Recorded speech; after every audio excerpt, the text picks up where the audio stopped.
Evening. Evening. How's it going? Doing all right. Busy. Yeah, Lots of thinking about life, and got back into education while farming. that sounds Um, fun. so my days are very interesting. You know, moving Mm. cows and thinking about um, what's going on in the world and things like that. Very Yeah, busy mind at the moment. yeah.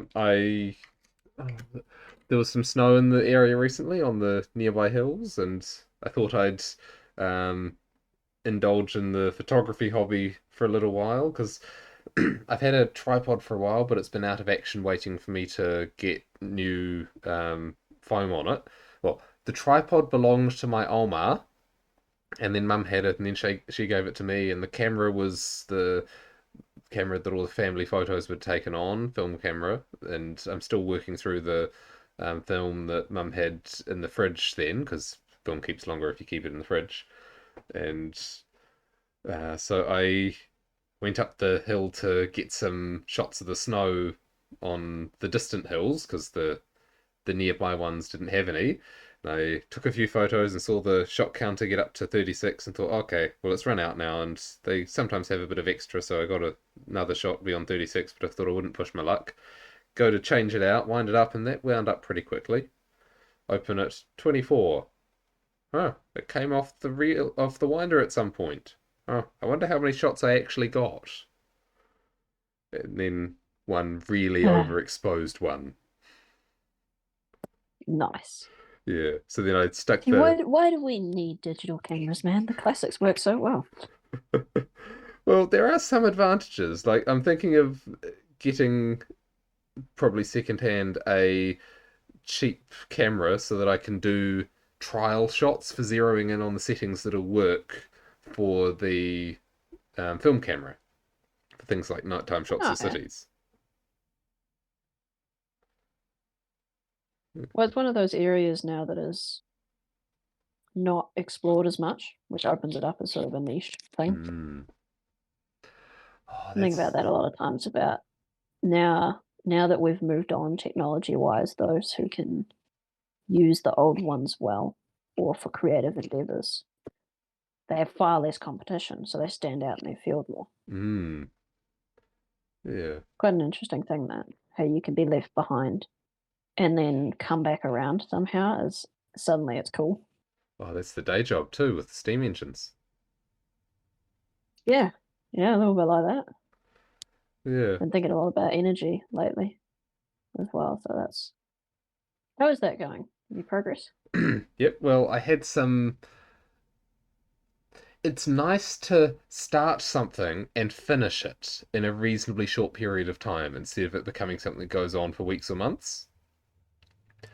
Yeah. So I designed or I put together a whistle design spreadsheet.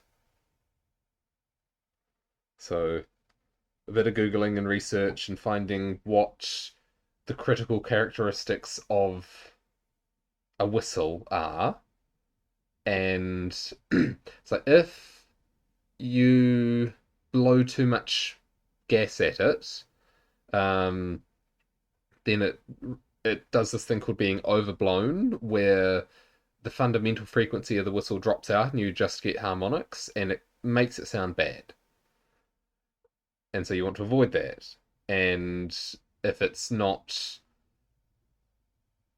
blown enough, then it's not as loud as it could be, or you could design it better to work on less, and so on.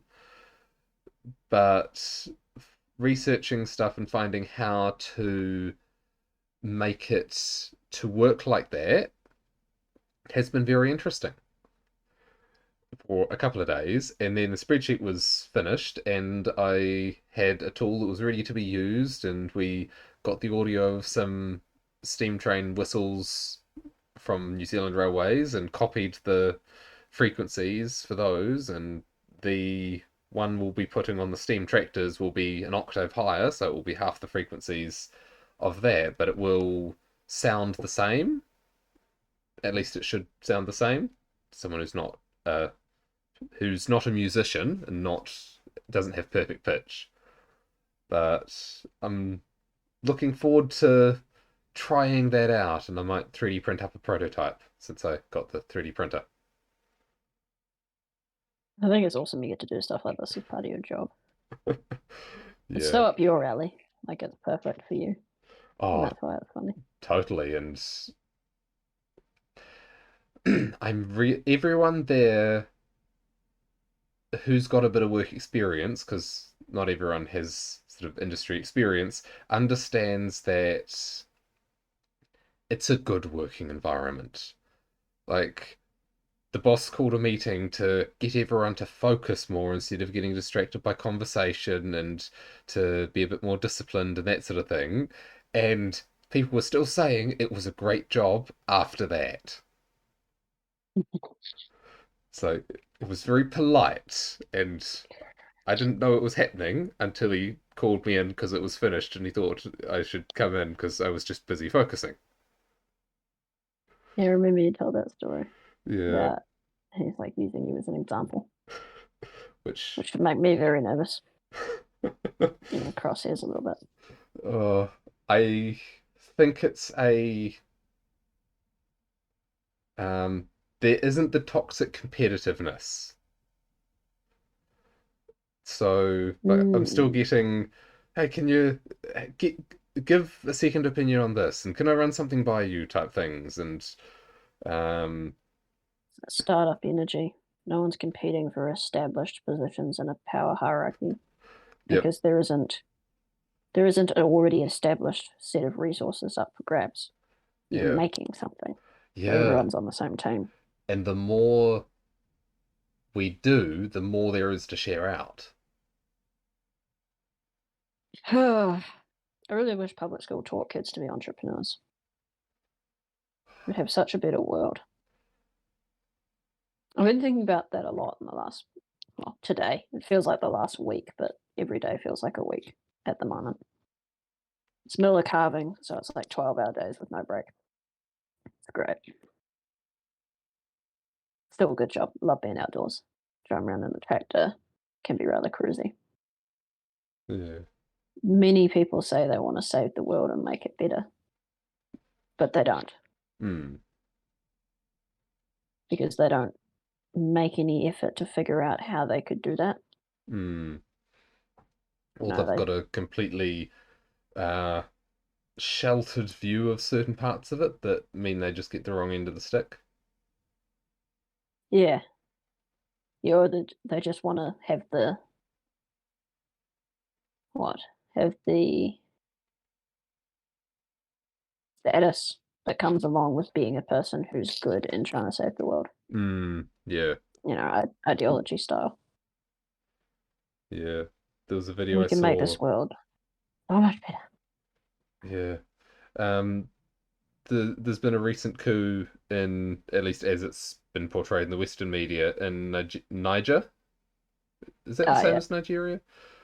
No, Okay, shows my geography lack. But the the key, poorest country on the planet.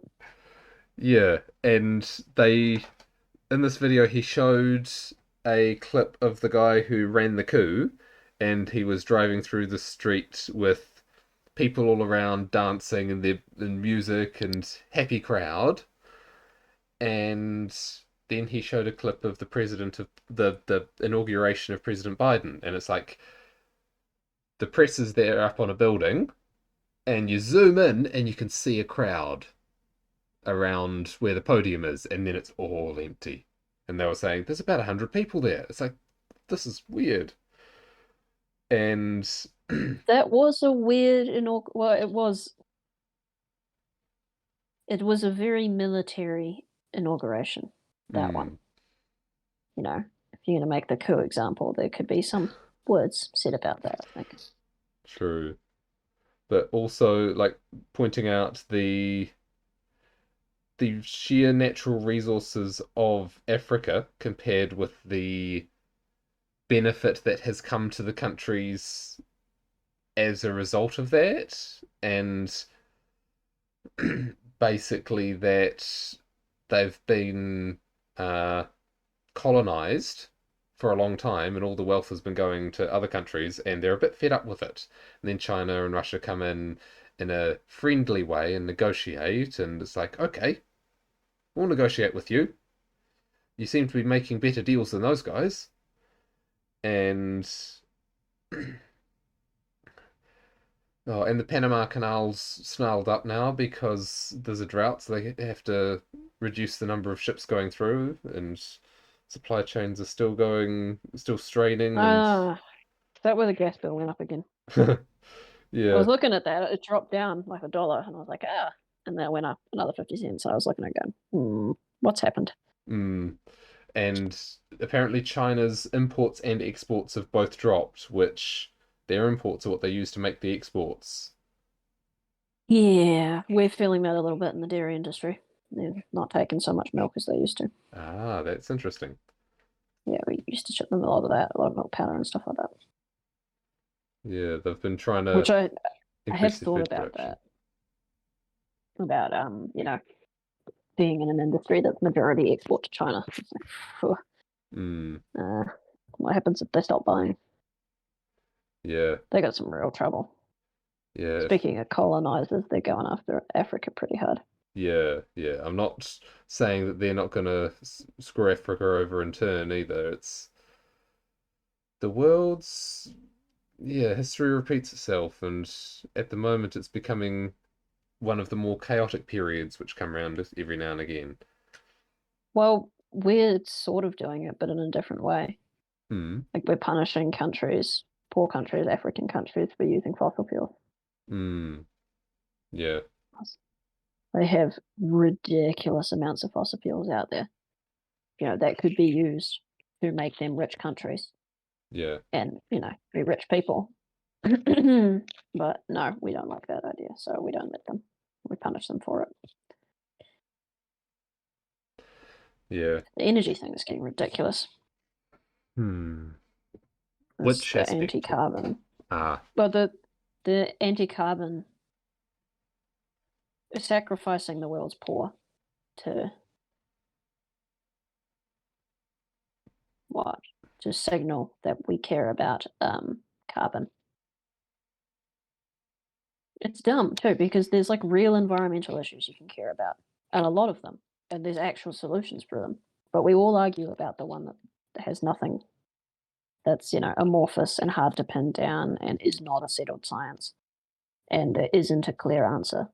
And that's the one we all scrap about, and we just like ignore all the plastic in the oceans and the overfishing. I just let all that go. Yeah, it sounds like the sort of thing that's not quite an accident, like not so much a Mm. conspiracy in a sense of a group of people in a hidden back room got together and decided to focus on that one, but a whole bunch of editors and a whole bunch of newspapers and a whole bunch of politicians looked at the situation and thought, oh, well, we don't really want to talk about this thing or that thing. Well, I'll talk about climate change. That'll get me votes and it won't lose me Yeah, votes.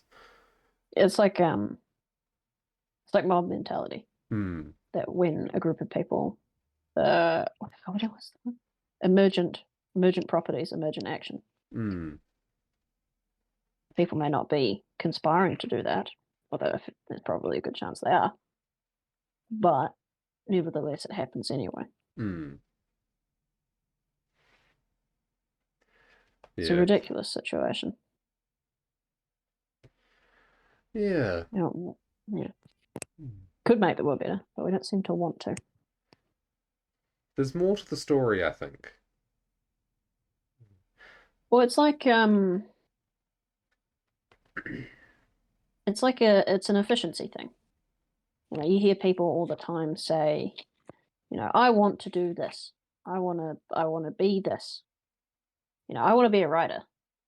And then what they do is they invest a whole bunch of their time and money, but in a really low ROI way Hmm. that almost guarantees that they never get there, It's almost like which is weird they because it's costing them. want to be a writer.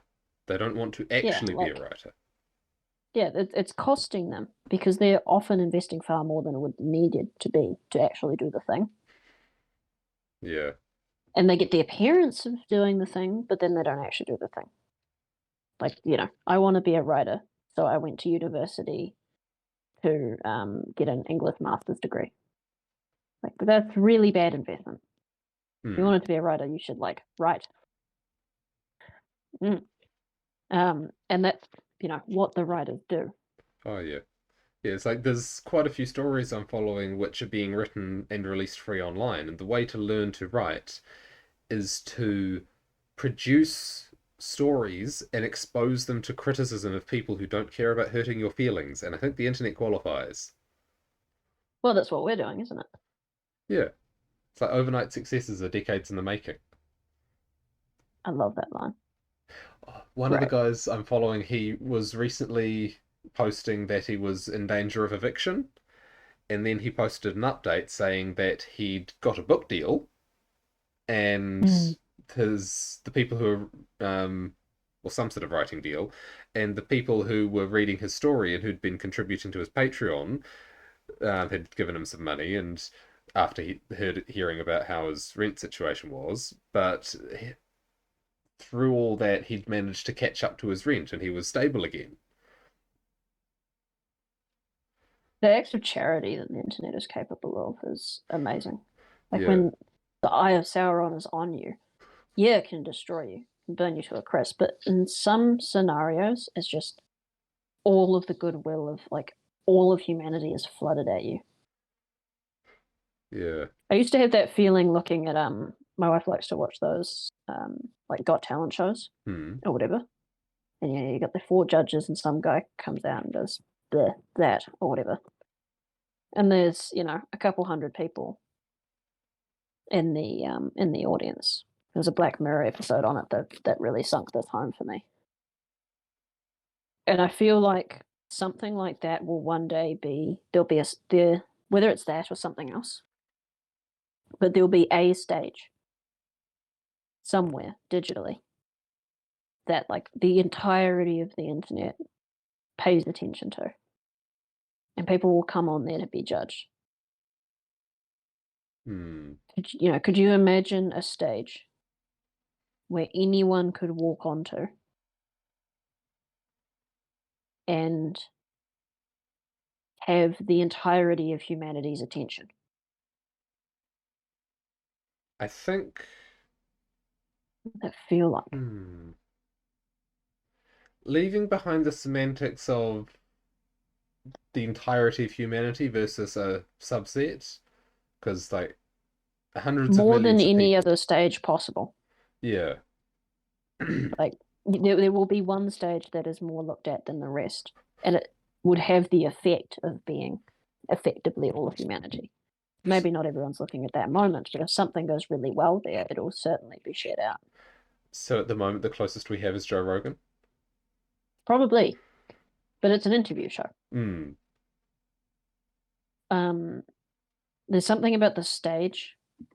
This wasn't exactly a positive vision. Hmm. I could see it being really bad, and in the Black Mirror show, it was really bad for that reason. But I've seen Hmm. more than enough positive stories come out of the, you know, Britain's Got Talent or whatever, where some person goes up and is like on the bare bottom of their life and does a thing and they're good at it, and then all of a sudden it's a career for them, just Hmm. overnight. Sponsors, donors, career path, bang. Now you get to do this thing for, like music. There's a lot of artists who have come out who have had like one song and gone on and performed it and gotten so much attention to that one song that was released on their, Dicky Spotify or whatever, and are now full time artists, with albums and albums and albums. No one grinds like someone who came from nothing. Oh yeah.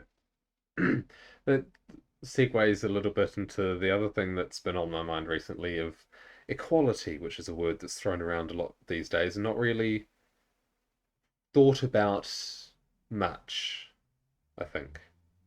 This will be interesting. Yeah. It's it's generally got sort of low level, or maybe the word's high level, but simple emotional content of equality is good. Yeah, yeah. So don't you want equality? Yeah.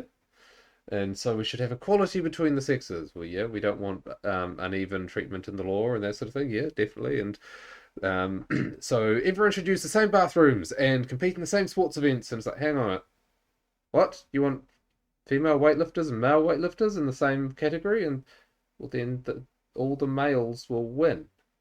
Hmm. Well, it's And the name of the thing problem. Yeah. yeah, Why are you going to vote against the Save Puppies Act? Like, but it murders children. But it's the Save Puppies Act. oh yeah, It doesn't. Yeah. the Just because a Inflation thing is Reduction called Act. inequality, like there's nothing more.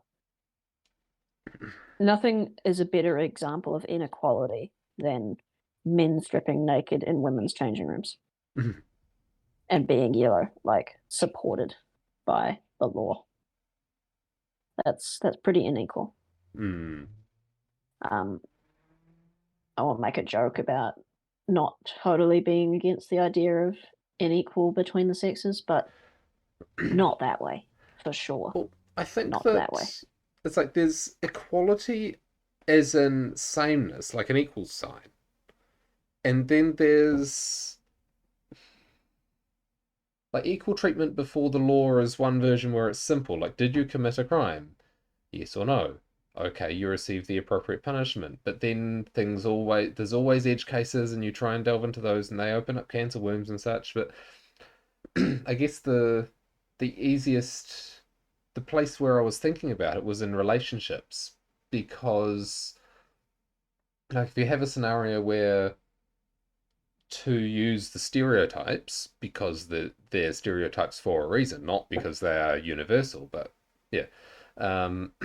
If a husband is out working and doing hard physical work, and then at the end of the day he's tired, and the wife is at home, has a job of some kind, um, I'm just picking a stereotype to use for the explanation, not saying anything should be any particular way as opposed to any other particular way, but yeah. So if we have that scenario, she's probably picking up the kids from school and then starting dinner, to go back 10, 20 years in terms of what most people would think is normal. Mm. Then he comes home, he's tired. He's been on his feet all day, lifting heavy things, using the energy he has in his body to do things. So he's used up a lot of that energy. She's been running around doing lots of things as well. She's been taking care of the kids. They've both had a busy day. And don't they both deserve some level of compassion and rest after that? And the equality that I think,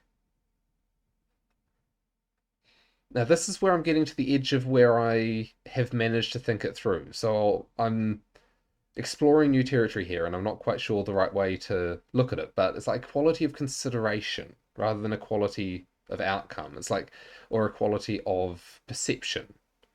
So if she has a certain amount of things that she gets done over the course of the day, and then she goes to paint her nails and chat to her friends and so on, and he comes home after lumberjack to pick a hard job, or rubbish truck driver, or something physical. Not the guy behind the wheel necessarily, but he's used up a lot of energy. He just wants to have a rest, and then he comes home, and she's thinking, "You haven't been here all day. You can do this, this, and this, because I've been doing these things." And then he gets up and tries to do things and feels ignored in his tiredness. Or to flip it round, um, he could have been chatting in the office with his mates and gone out to lunch with them, and she can be rushing around after several kids while frantically trying to keep the house tidy and do her best and so on. Then he gets home still relatively energetic, and she's all frazzled from keeping things going, and he's like, "Where's my dinner?" And so on. Both of these are unequal treatment, but it's not unequal in the sense of not same. It's unequal in the sense of unfair. And there's, yeah. I was going to say that that's the word that should be used here. The Mm, more that you went on, the more I realized that there's a really big problem with the word equality. Because mm. here's the fundamental thing: we're not the same. Yeah, it's like, Men and women are not the same. and one man is not the same as another man, and one woman is not the same as another woman, but they're generally useful categories. Yes. But the point is, how can you have equality between different? Mm, These scenarios are devils in the detail, negotiated through what is fair. The idea that a woman has in her mind, say in the early days of the equality movements, of I just want to be treated the same as the men. Like, well, guess what? That's not happening because you're not a man. Doesn't matter how accepted you are in the workplace, people are going to treat you differently because it's our biology to treat men and women differently. and frankly, are you sure you want that? Yeah, I can say for a full, clear fact, and I've had this argument with women many times. You don't want to be treated like a man. You really don't. You love that you're a woman. You love that you get treated like one because it's special treatment. You don't want to be treated like men because the real truth is no one gives a shit about a man's problems. There was something I saw a clip of today. Oh, an episode podcast of the Lotus Eaters, which for some people of certain political persuasions who are aware of it, it would make them upset. But I'd the never heard of it. yeah, British poking fun at who they see as idiots who are doing stupid things, but also actual news sort of conversation Who analysis. runs it? Who runs Uh, it? I am not sure. It is not a big Ah, group. It's a group of guys doing a thing. okay, right, yeah, I might know it. Yeah, but the title of this one was "Feminists Discover the Loneliness of Men" or something along those lines. And I recall elsewhere hearing about a woman who, as a journalistic exercise, possibly, she wasn't trans, but she pretended to be a man to experience what a man's life was like, and her features were Mm, androgynous I enough that she remember could pull it this. off. Yeah, And I remember this. the experience was so soul destroying that she committed suicide, which that is. That's that's quite saying something because it's very rare for a woman to actually commit suicide. Hmm. Yes, I know they make more attempts, but the failure rate is pretty high there. For her to commit to that just adds an extra level to this. Yeah. And like, in this podcast I listened to, like men can go for months or years on end with no encouragement, and the unlucky ones would go for possibly decades on end with no encouragement. And I'm not just saying no one's sitting down there and giving them a encouraging pick me up conversation, but no single well done. Like that, I'm somewhat sheltered, I think. Um, but that is both horrifying and I can kind of see how it would happen. It's like you're struggling along. And if only the mistakes are picked up and a massive effort gets a sort of met expectations at work, Mm. and a girlfriend who is always bitching about something and so on. It's like guys have feelings too, which work in a different way to a girl's. They are definitely still present, but it's not a come and cry and let your feelings out type thing. It's It's difficult to do that. yeah, and so many. I don't know if it's our nature, if we're trained to repress. I think it's well, it's partly nature in the sense of I can't break down because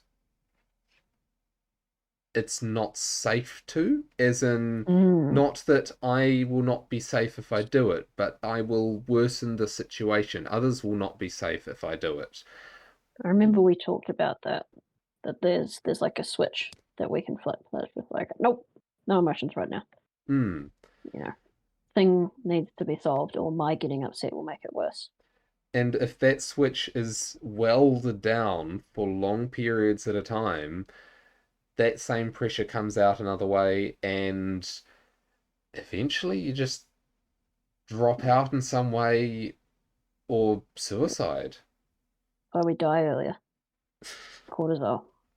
No, I'm serious. Yeah. We age a lot faster. The only reason that we live as long as we do is that we're generally more physically active, and that keeps us alive longer. Mm. Wait until the laptop class deals with stress for 40 years.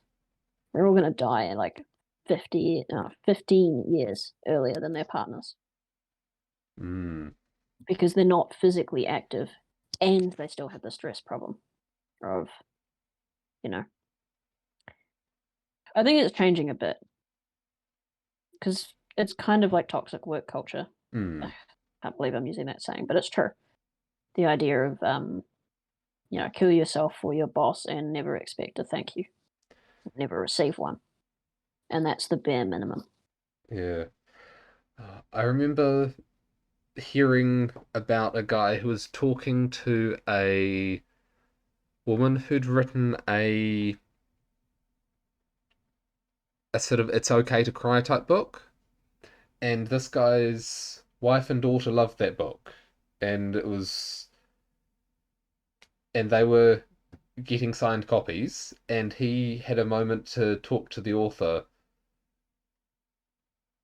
with his wife and daughter out of earshot, and he I think he thanked her for what she'd written, for what it had done for his wife and daughter, that it was a positive thing and that they loved the book. But he pointed out that I cannot do that because my wife and daughter over there will not stick around if I do. If I do that, they'll be gone. And that they would be the That's harshest critics. and that's true. And that's the most brutal thing. Women will say all day and night that you should cry and you should, you know, share your feelings. No, they don't like that. And they will leave. Now, I want to put an asterisk on that because you hear a lot of, um, I don't know what to call them. Red pill, Yeah, that's, Andrew Tate. yeah, he's a good example. They're too far in that direction. They've gone past based, which is like a traditional reality focused thing, and they've got to sort of a, the word I want to use is alt right, but that's not what it means in the popular valence, so that doesn't work either. They become actors and they've pushed it too far. No, they're too extreme on purpose, like edge lords, you know. Mm. Um, my experience is that women do want you to talk about your emotions, but they don't want to see you break composure. They want to see you go, say out loud, like, "I'm feeling down," and they'll ask you questions, and then you talk through, "Huh, I think this is why I'm feeling down. I might do this about it," and then they want to see you solve them. It's not a matter of, "Oh, you should cry." It's, "You should be able to tell me about your emotional problems so I can counsel you to dealing with them. But if you're crying about it, you don't have a handle on anything, and you're a waste of my time." Mm. That's my, I don't know, what I've come to see. That makes sense. That makes sense. Good. Just thinking about the way that oh, often, as I've heard it described, when a woman's upset, she'll come to her partner, and if he then tries to come at her with solutions, she'll get more upset. It's just listen. The goal is to help her vent her feelings, and she already probably has a solution, but she just wants to feel heard and listened to and cared about. And if this is not a understood interaction or a thought through process where he knows how to help her through her emotions, she knows how to help him through his emotions, like, guys don't get better through being heard. It's like, okay, I said all the things, I still feel rubbish, life still sucks, Mhm. didn't help. Yeah. Guys want We need to, to understand why. yeah. We have to know why we feel it, we're and it's harder for us to know why because we're more disconnected. Mm. And so what she can do to help with that, and what I'm hoping I will find, is someone who uh, can listen and support to become the strength to take the problem on. And there's a Mm, difference between fighting the dragon and being beaten down versus not knowing where the dragon is emotionally. you can't, as a warning, you can't look to her as a savior for your problem. She's not there to fight your battles or take the pain away. She's there to advise, support. Mm. Yeah, I think the vision I've got is that in sort of in the dark of the night, in the quiet times when the important stuff's taken care of, I'm hoping for someone to bear the weaknesses too, for help to make them stronger. She'll be able to do that. You just have to be careful about frequency. Hmm. You And don't want to be the person who's doing that every night. yeah, yeah. I think She's happy to help you every now and then, but I think knowing my you don't personality, push her. and from talking to the counselor I've talked to before, it would be the sort of thing that would come in waves, but then months between waves. Yeah, and that kind of thing is, yeah, she'd be happy to do it. Yeah. But it's the mixing up the interaction, the female versus male versus female interaction patterns that I think causes the issue. Like, if he's been holding it in until he breaks, then there's that process is not going to work, because she wouldn't be attracted to a broken man because he can't give her safety. Mm, I think you're mixing up two things there. Mm. The man who holds it in until he can't anymore doesn't then break. He comes out in anger. The one who's crying all the time is one who can't hold it in at all, too weak to be able to deal with his own emotions. And women are still definitely attracted to the violent or aggressive man who has problems. I would disagree. But he's at least holding. No, that's true. In details, not the general pattern, but I was the one No, who like would if hold it until I broke in tears with my ex. Mind you, she was the cause of a lot of the ah, problems. would you break down and like sob and upset,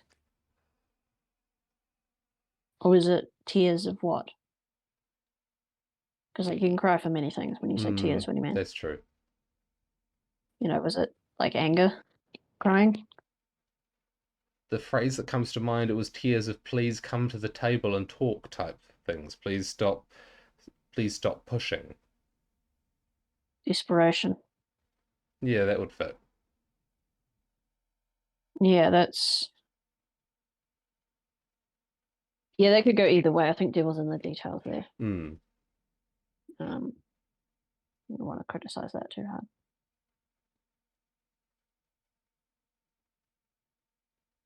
It's not an easy landscape to navigate. Hmm. I think men don't know how to be men in the sense Huh, that, you fucking say that again. yeah, We all got raised by women for long enough, with single motherhood's rate high enough that the chain got cut, and now we don't have our own culture passed down. well, it's like what is it, Boy Scouts is now unisex. There used to be Girl Scouts and Boy Scouts, and now it's unisex, and it's like the Yeah, argument was something like the girls are being excluded from the Boy Scouts. Like, no, they're included in the Girl Scouts.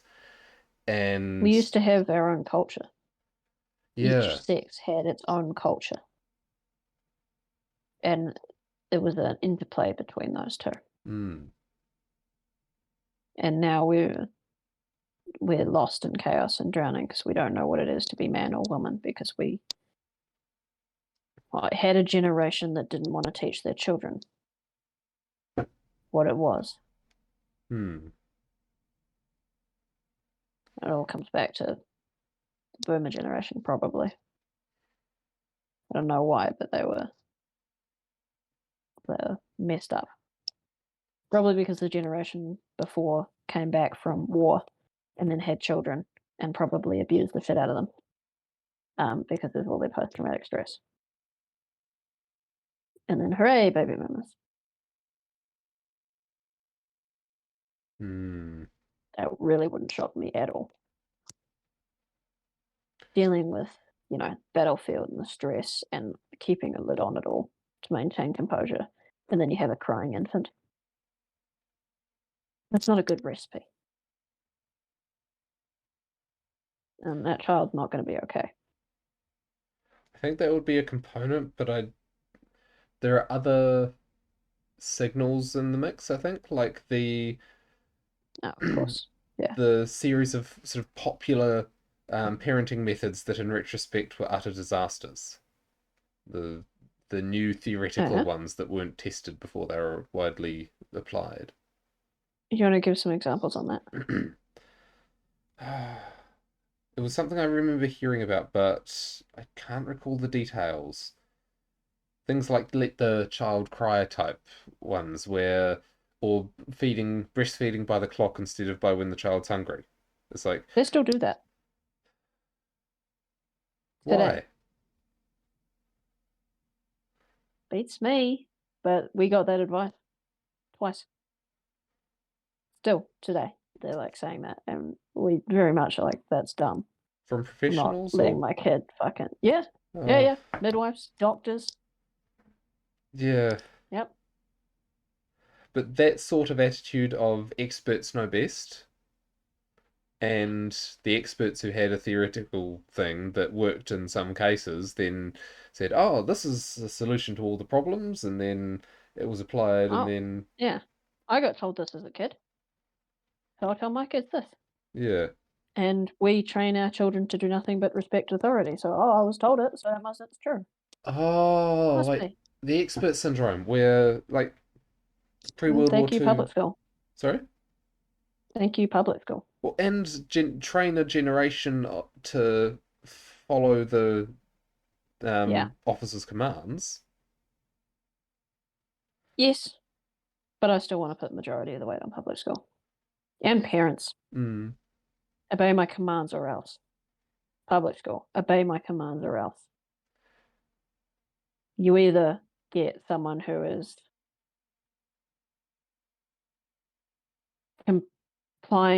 complies to everything and believes everything they're told, someone who's completely rebellious and hates the world,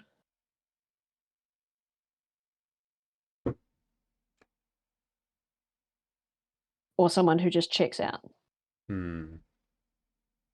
and his spirit is crushed. That's like the three options when it's comply or else.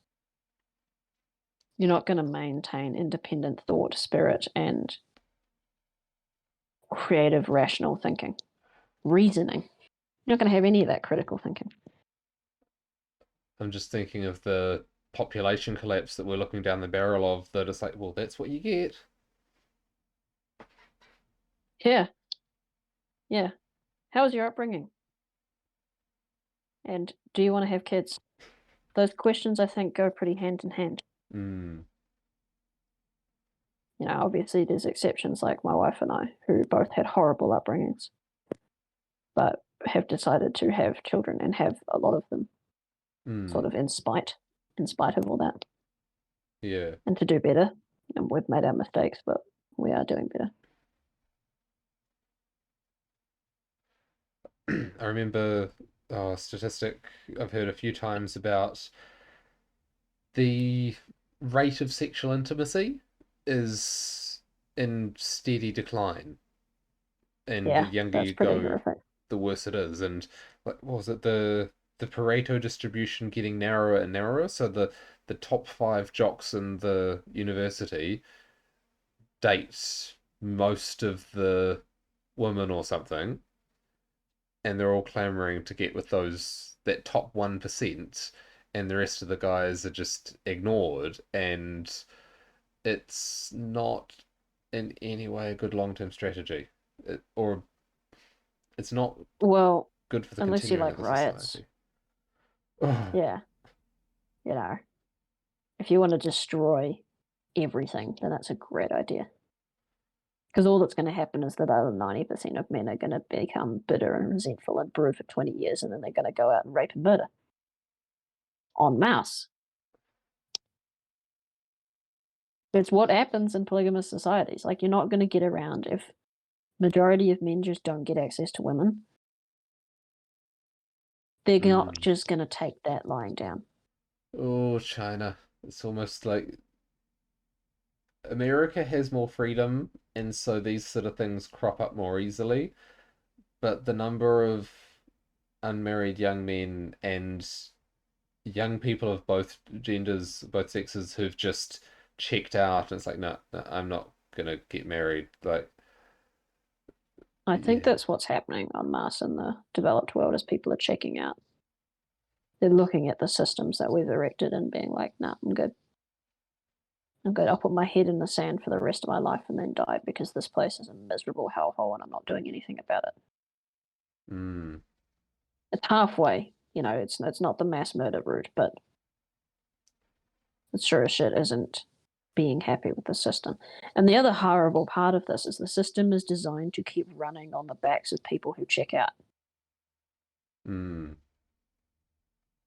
You either are all in on the system, in which case you do well, or you just mentally check out cognitive dissonance style and just do the function. And the system also is perfectly happy with you doing that. That system is not one that'll last. Good. That's good. I just hope my family and I don't die in the transition. Well, I'm just thinking about And I international hope we shipping. transition to something better. Yeah, but I'm just thinking about the the network of international relations and trade that uh, does the system, as we're referring to it, the current economic system and its exploitation of the lower 75% of the people in it. Does that A rely little on bit international socialist trade? there. Hmm. Devil's in the details, Yeah. like really heavily. I'm more meaning corporate structure and regulations, tax and tax policy designed to make sure that people don't get ahead. Um, schools and social pressure doing everything they can to destroy the creativity of an individual. Yeah. Hang on. Yeah. Yeah. Economics isn't the right way to divvy it up. Like there's problems. There is problems in the economic sphere, but it's I only hesitate there because it gives too much credence to the idiot socialists who will run with that. Hmm. They're Yeah. like, look, we have to tear down the productive wealth generating capacity of humanity so we can all freeze and starve together. Yeah. 'Cause I was Yeah. just thinking about my own situation. Like economically, I'm right down the ladder. But at the same time, I had a thought to myself earlier that I'm a successful young professional, and it's like, hang on a minute, I'm here on the sole Yeah, parent benefit, you're and down the ladder by choice. yeah, but it's like I've got uh, 200, $300 a week of unessential spending that I could use for stuff, and there are a lot of hobbies and things that you could do that could easily eat that up. Disposable. Yeah, like drinking. Like you could Yeah. easily, I guess, that and cars. If you're a boy racer who likes modding his car and burns through a tank of petrol in a night and drinking lots of expensive alcohol, you could easily burn through that and then wonder where it went. You're doing all right to have that amount of money laying around. Yeah, and I feel almost embarrassed about it. But then I look at the where I am economically. It's like I am getting government assistance, but if that went away, I could support myself on wages, which I'm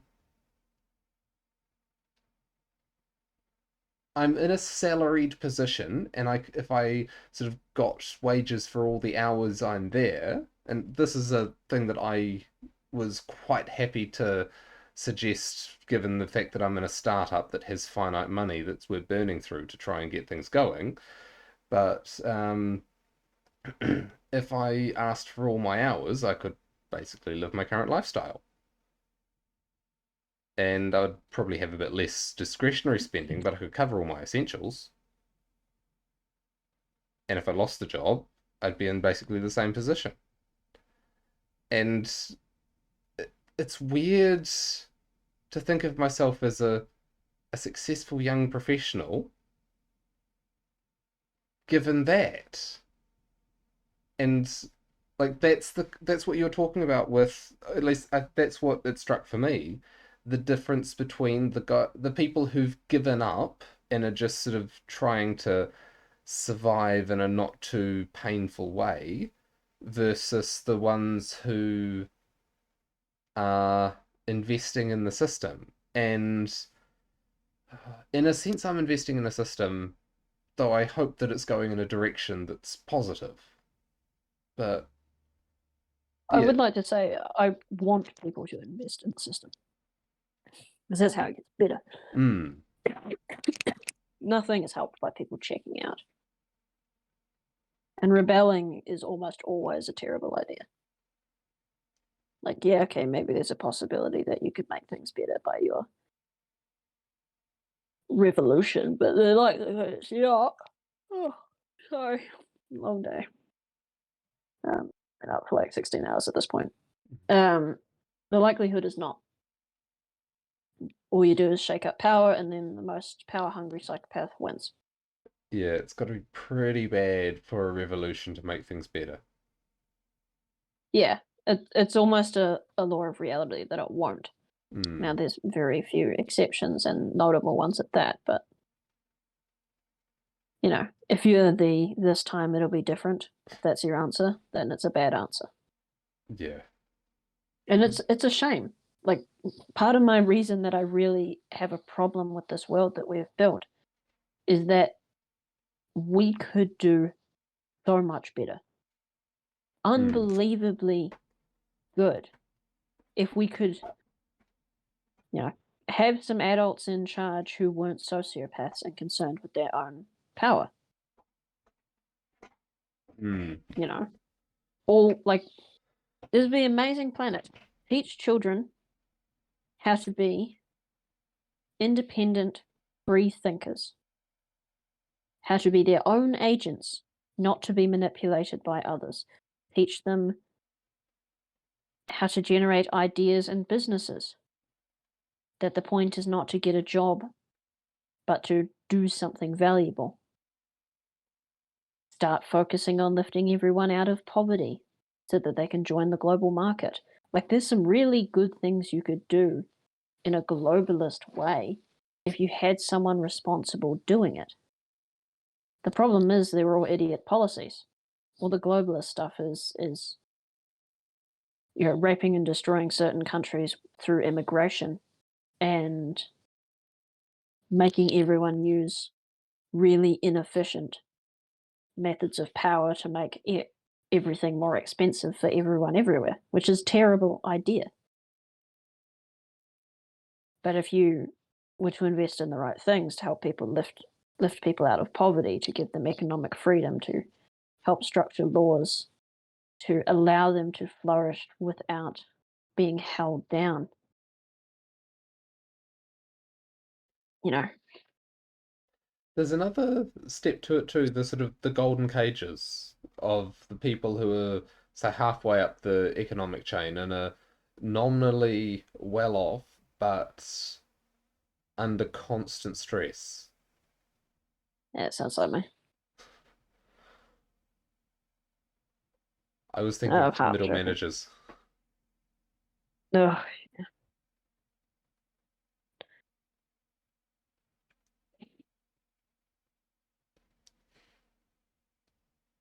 I don't know. It just blows me away. Everyone knows that the world is in a shit way. And I don't know if, I don't want to presume any kind of hubris about myself, but it seems relatively obvious to me what could be done to make the world better. And there's a couple individuals out there who are doing it outside of the bounds of any government. But none of the governments are helping. None of the tax money is helping. And I don't want to fall into the anarchist trap of going, well, that means all governments are bad. But I mean, it's kind of hard when I can't think of a single example who's making a good benefit to the planet. And I mean people, because it's indistinguishable. You want a good planet, you make better people and you help them. You don't hold them down and keep them poor and stupid and then not have them be born or kill them. That's not going to make the world better. Like what? Here's a good way of thinking about it. We have, is it 8 billion now Mm. on the planet? Yep. Is it 8 billion people? Yeah. So we have 8 billion brains. What percentage of that pie is actually productively used to make things better?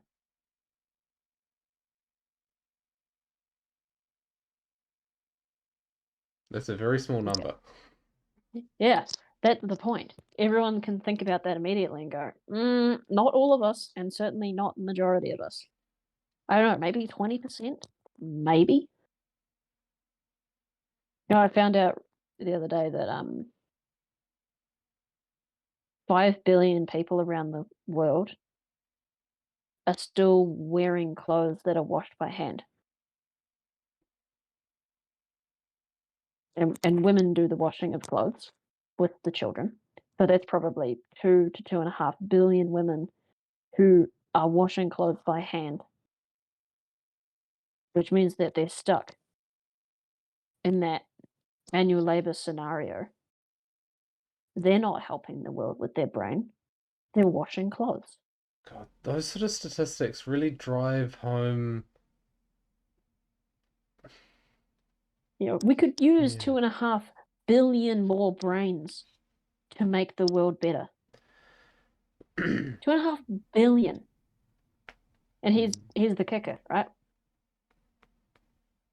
How many people in that 2.5 billion are 1 in a million in terms of intelligence?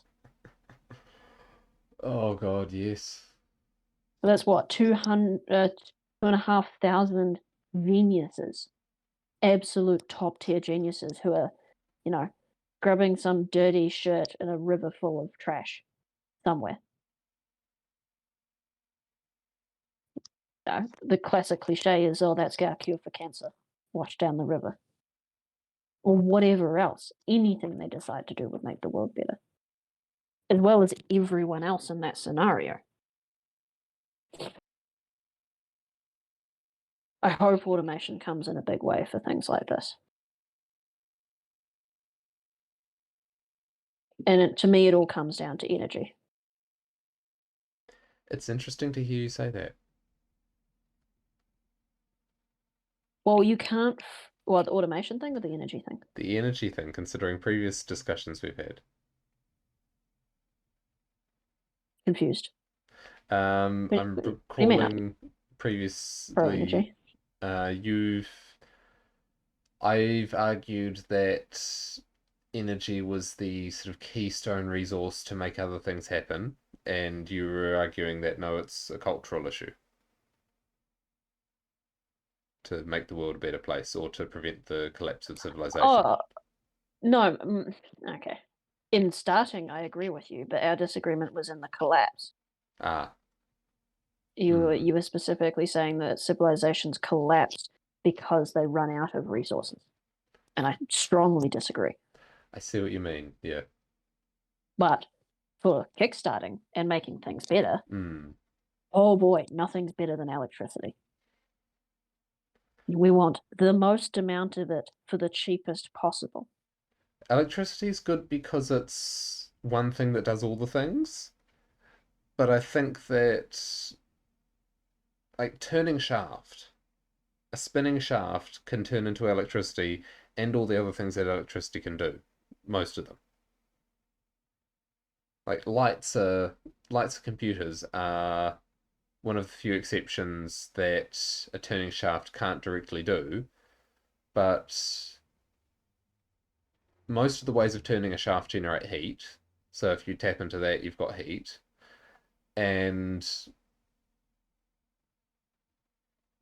welding, but like you run a grinder, right? A bench grinder you can run off whatever turning shaft you've got. You look at old factories and they had drive shafts going back and forth in the roof, and then a forest of belts going down to drive the machines. The Industrial Revolution wasn't done on electricity; it was done on turning shafts, and the We've got a electricity. modern equivalent of that with nuclear reactors.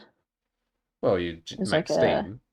It's just a big steam no, they're engine. using gas, some kind of high pressure gas. I was hearing about it. X Energy or something, and they're partnering with a chemical company. So they're able to Is use the heat and high pressure coming off of it to help in the process of chemical manufacturing. So so they're getting that 2-for-1 idea that you're talking about, where capturing the waste heat from the yeah, nuclear plant. the byproduct. Yeah, I think it's Yeah. it's it's yeah, something like that. I don't remember what it was, but it's that secondary effect Hmm. of we can increase efficiency. But it all comes down to getting the world as much energy as possible for the lowest dollar amount possible. And I'm not opposed to the globalist, to a globalist world because of that. Hmm. Like if we were run by sensible leaders who were investing in the best ROI investments in everything, I would be willing to give up a lot of my wealth. Hmm. Like, do I need video games and TV? No, I don't. I really don't. And if we were in a world where, say, you're not allowed to have that, so that we can divert some of that energy to help kickstart, industry in Africa or something, Hmm. to help raise people out of poverty, I would happily take that hit and not feel upset about it at all. On the condition that they're investing in high return on investment things. They're Hmm. not being stupid and being like, oh, well, we need to run the whole world on wind farms. Okay, no, you can't have anything of mine. I'm not giving up a single fucking thing for your idiocy. Hmm. But if they were smart, if they were looking at to try and bring down the cost of nuclear, they were looking at liquid natural gas, of serious return on investment technologies, like the nuclear recyclable plants. That blew my mind when I heard about it. Is that 100 years of energy for the United States is sitting on pallets in casks near nuclear sites Hmm. that could be fed through they had a name for it, whatever. It's effectively taking the waste, the spent fuel rods from initial nuclear reactors and putting it into another one that's specially designed to take them. My Like 100 understanding, years of electricity I think right there. that needed some reprocessing in terms of uh in the reactor, the U-238 that's basically useless turns into other stuff that's more useful, but not in that type of reactor. So you'd need to process the Yeah, fuel. You can it's a concentrate. second reactor, a completely different one that is designed to take the recycled material and Hmm. only that material. So you have like a chain system, and you can feed it back through a couple of links in the chain, and then it's effectively useless. And it also takes the radioactivity way down Hmm. to like a 25-year half life or something stupid. That'd So it be just nice. eliminates all of the downside of nuclear energy Hmm. and triples the energy output. I think It's it's amazing. yeah, I think when I saw that it was something about a anti-nuclear proliferation thing preventing the reprocessing or something because it would Yeah. if the reprocessing was done somewhere that the same ability to do the reprocessing would also give the ability to make nukes, make the bombs. Yeah. Hmm. Yeah. Fear and control keeps us from a better future. Hmm. Same with the education system refusing to evolve. Like, really. Just look at, like, why hasn't the United States government bought YouTube yet? Or had their own internal project to go, hey, you know how they're using algorithms to see what is most engaging for the user and what they're most interested in? Like, why don't we just take that and tweak it for education? Give it to every single child in the country who already has technology, all schools gone. I Like have that. I have to And it would say do so much better. I feel like that's one of those things that would come in with a big hiss and a roar, and then there'd be some serious downsides found. Yeah. And then you iron them out over time. Mm. Like when you make advancements in any field, yeah, it comes with side effects. And then you have to wrinkle them out. No one's ever going to get a correct solution for anything on the first try. That's why the distributed systems that are built up in, say, a market economy do so well, because it's been, Mm. decades or centuries of working out the logistical problems here, there, or everywhere. And why centrally planned stuff always fails, because they try and ram it home in, a couple of years, and they haven't dealt with any of the complexity before. Mm. Like, say, the energy thing where they're forcing everyone to use new technologies. Like, okay, where does the Where does the minerals come from? Is that a reliable source? Do we have alternatives? Well, Oh, who cares? that We bit's look like why we're doing a good job. that bit's why I'm not so sure about electricity as being the best uh, distributed energy source for bringing people up out of poverty. We Um, got plenty of fossil fuels to burn, yeah, like a lot. yeah, and there's other ways to use them. Like my point Well, is that if you can have, say, to pick an example from what you mentioned earlier, a washing machine truck, a laundromat truck that goes around an area and does washing over a 1 week cycle or something, or every couple whatever of is the days. best return on investment is the way we should go. Like pure and simple. So, I feel like that would pay for itself in the sense that if a woman could put effort towards uh oh, I making don't money I for don't them. like where you're going with this Mm. because So that's integrating into the is it? your idea of electricity not being the solution to me looks like having a lot of people dependent on networks and systems that are not connected. My I worry is see a that world where everyone has power to the home and internet, also gives everyone the same vulnerabilities. such as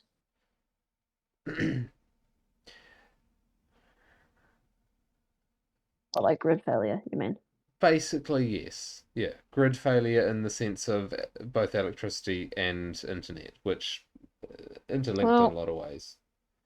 EMP is the these things simplest. are these things are clearly more valuable to us than not having them. If there were better solutions that could be done, we would take them.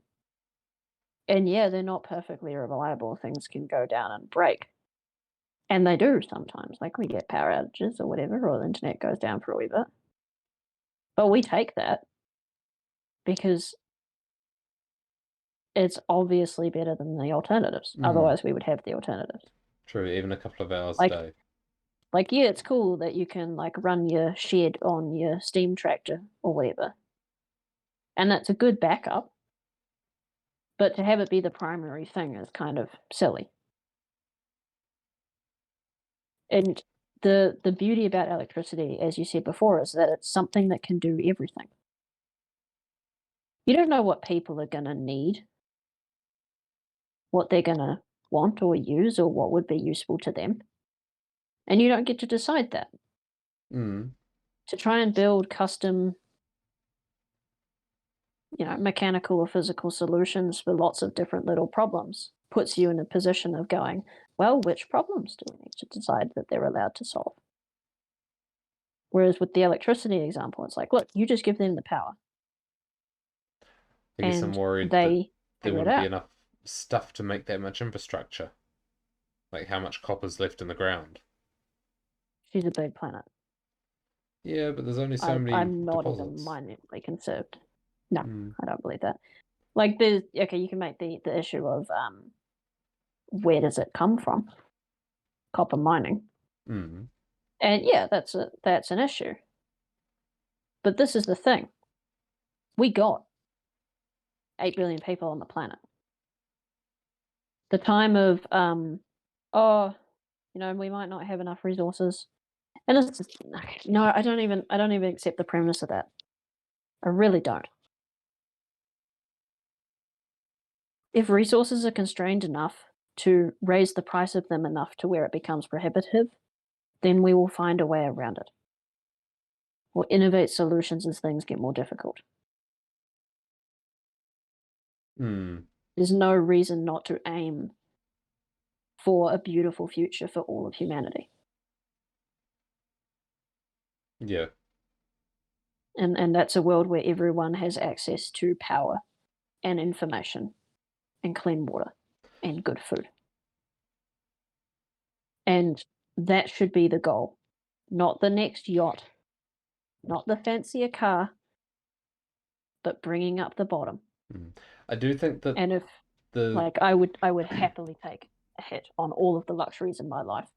And I think a majority of the people in the West would, if the money that was taken from them was spent efficiently and not pissed down the drain, giving, transgender surgeries to people in Iran or some crap like we're doing now. mm, yeah, I think that the point you make about oh, my brain's slowing down. What was it? I had it. Um, oh yeah, innovation driven by increasing prices. If the motivations there, solutions will be found idea, I think it's often taken to mean that that means we don't need to worry about the problems.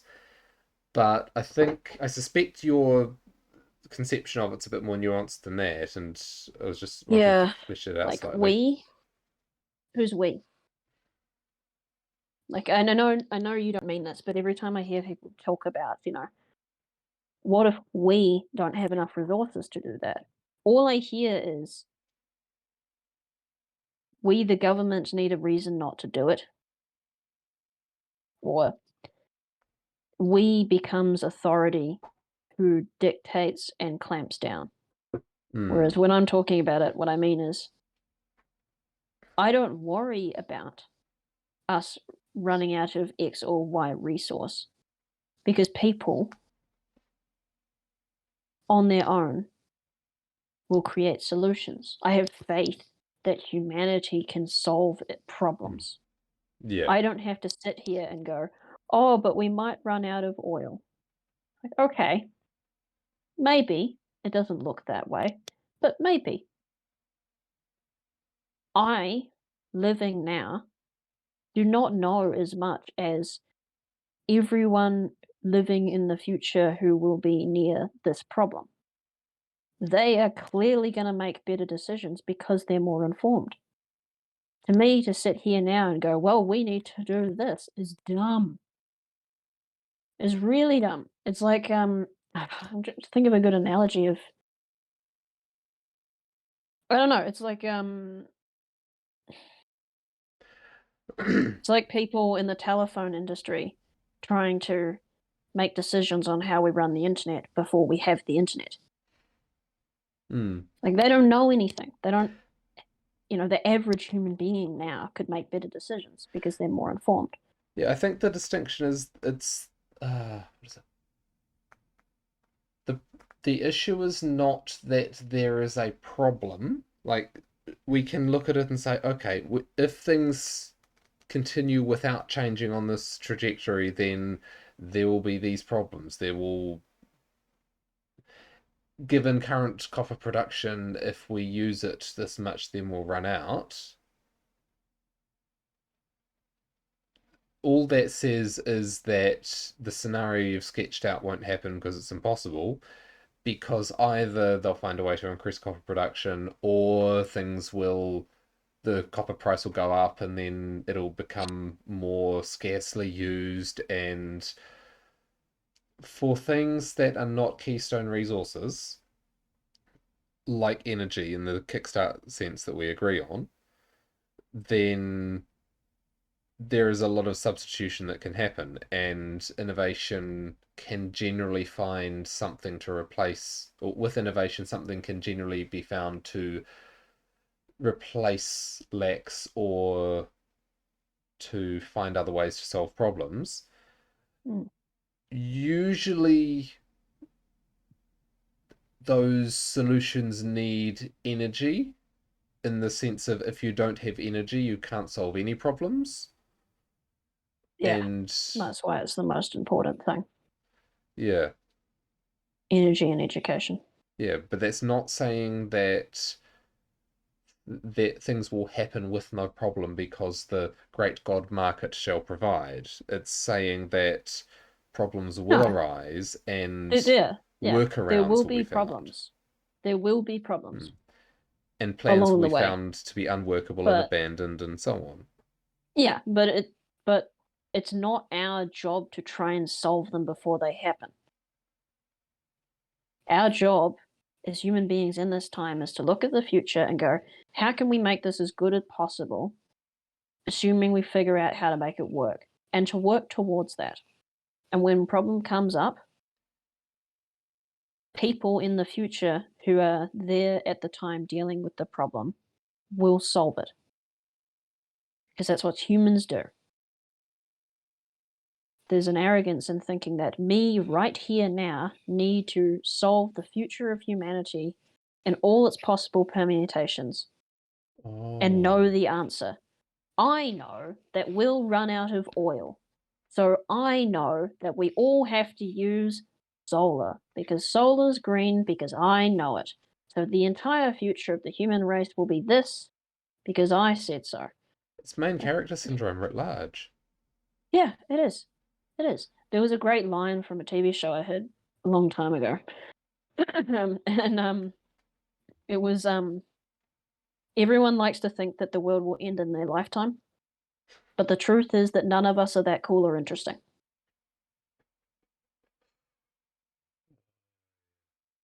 We'll all be dead and forgotten forever. All that we can do is share in a beautiful vision for the future, to define it out. This is where we could go. This would be beautiful. Wouldn't this be an amazing future for humanity?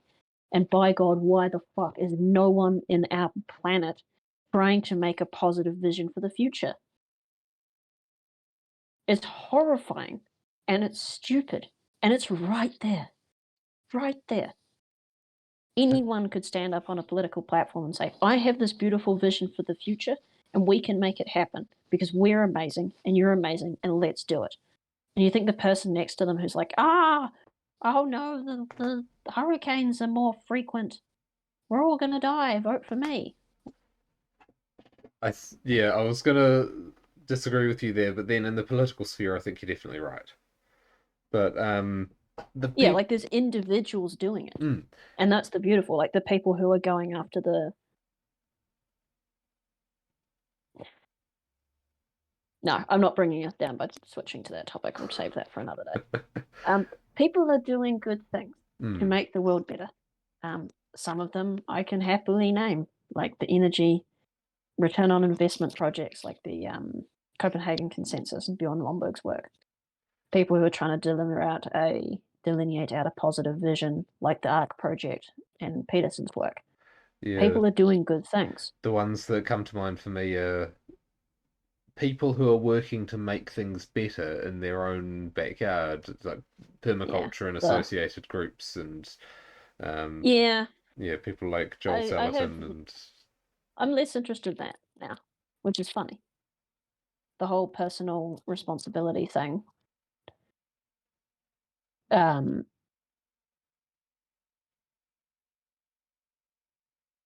I don't know. I feel like the permaculture people are still doing the "I want to save the world."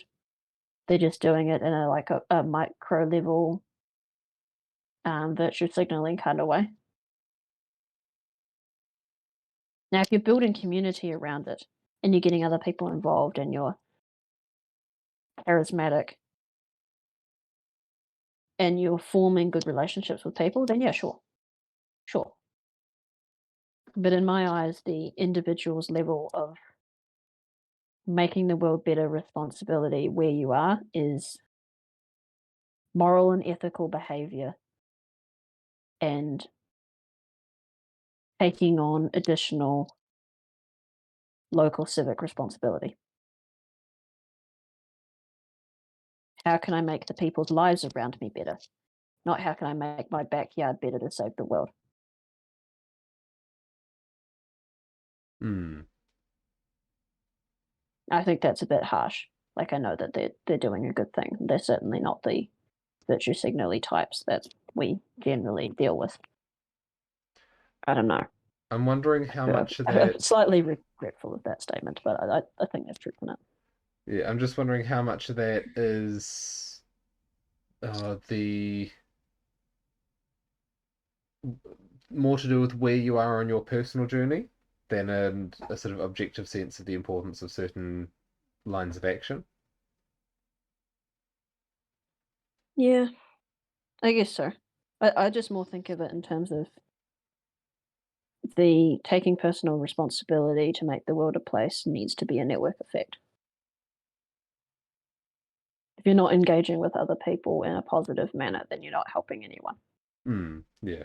Now, if it's like guy does this thing and he invites people around and he's giving food away and if he's going to volunteer at local things, then you're like, yeah, all power to him. He's doing a great job. But Mm. if he's hidden away from the world because the world is evil and he's just doing his little garden plot for the apocalypse, he's not helping anyone. Yeah. Oh. It's always the devil in the detail, though.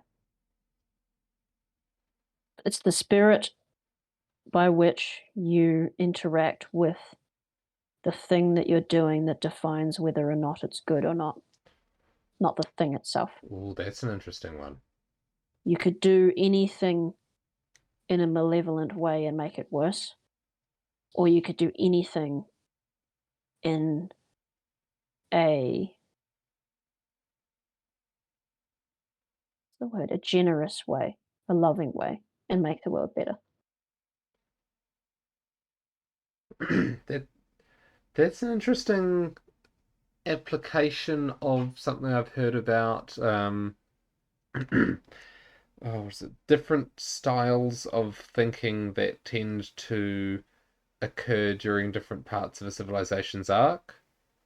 Like if you go back to the Middle Ages, where sort of the penalties for certain crimes were, say, a fine, and that seemed perfectly reasonable to everyone. So a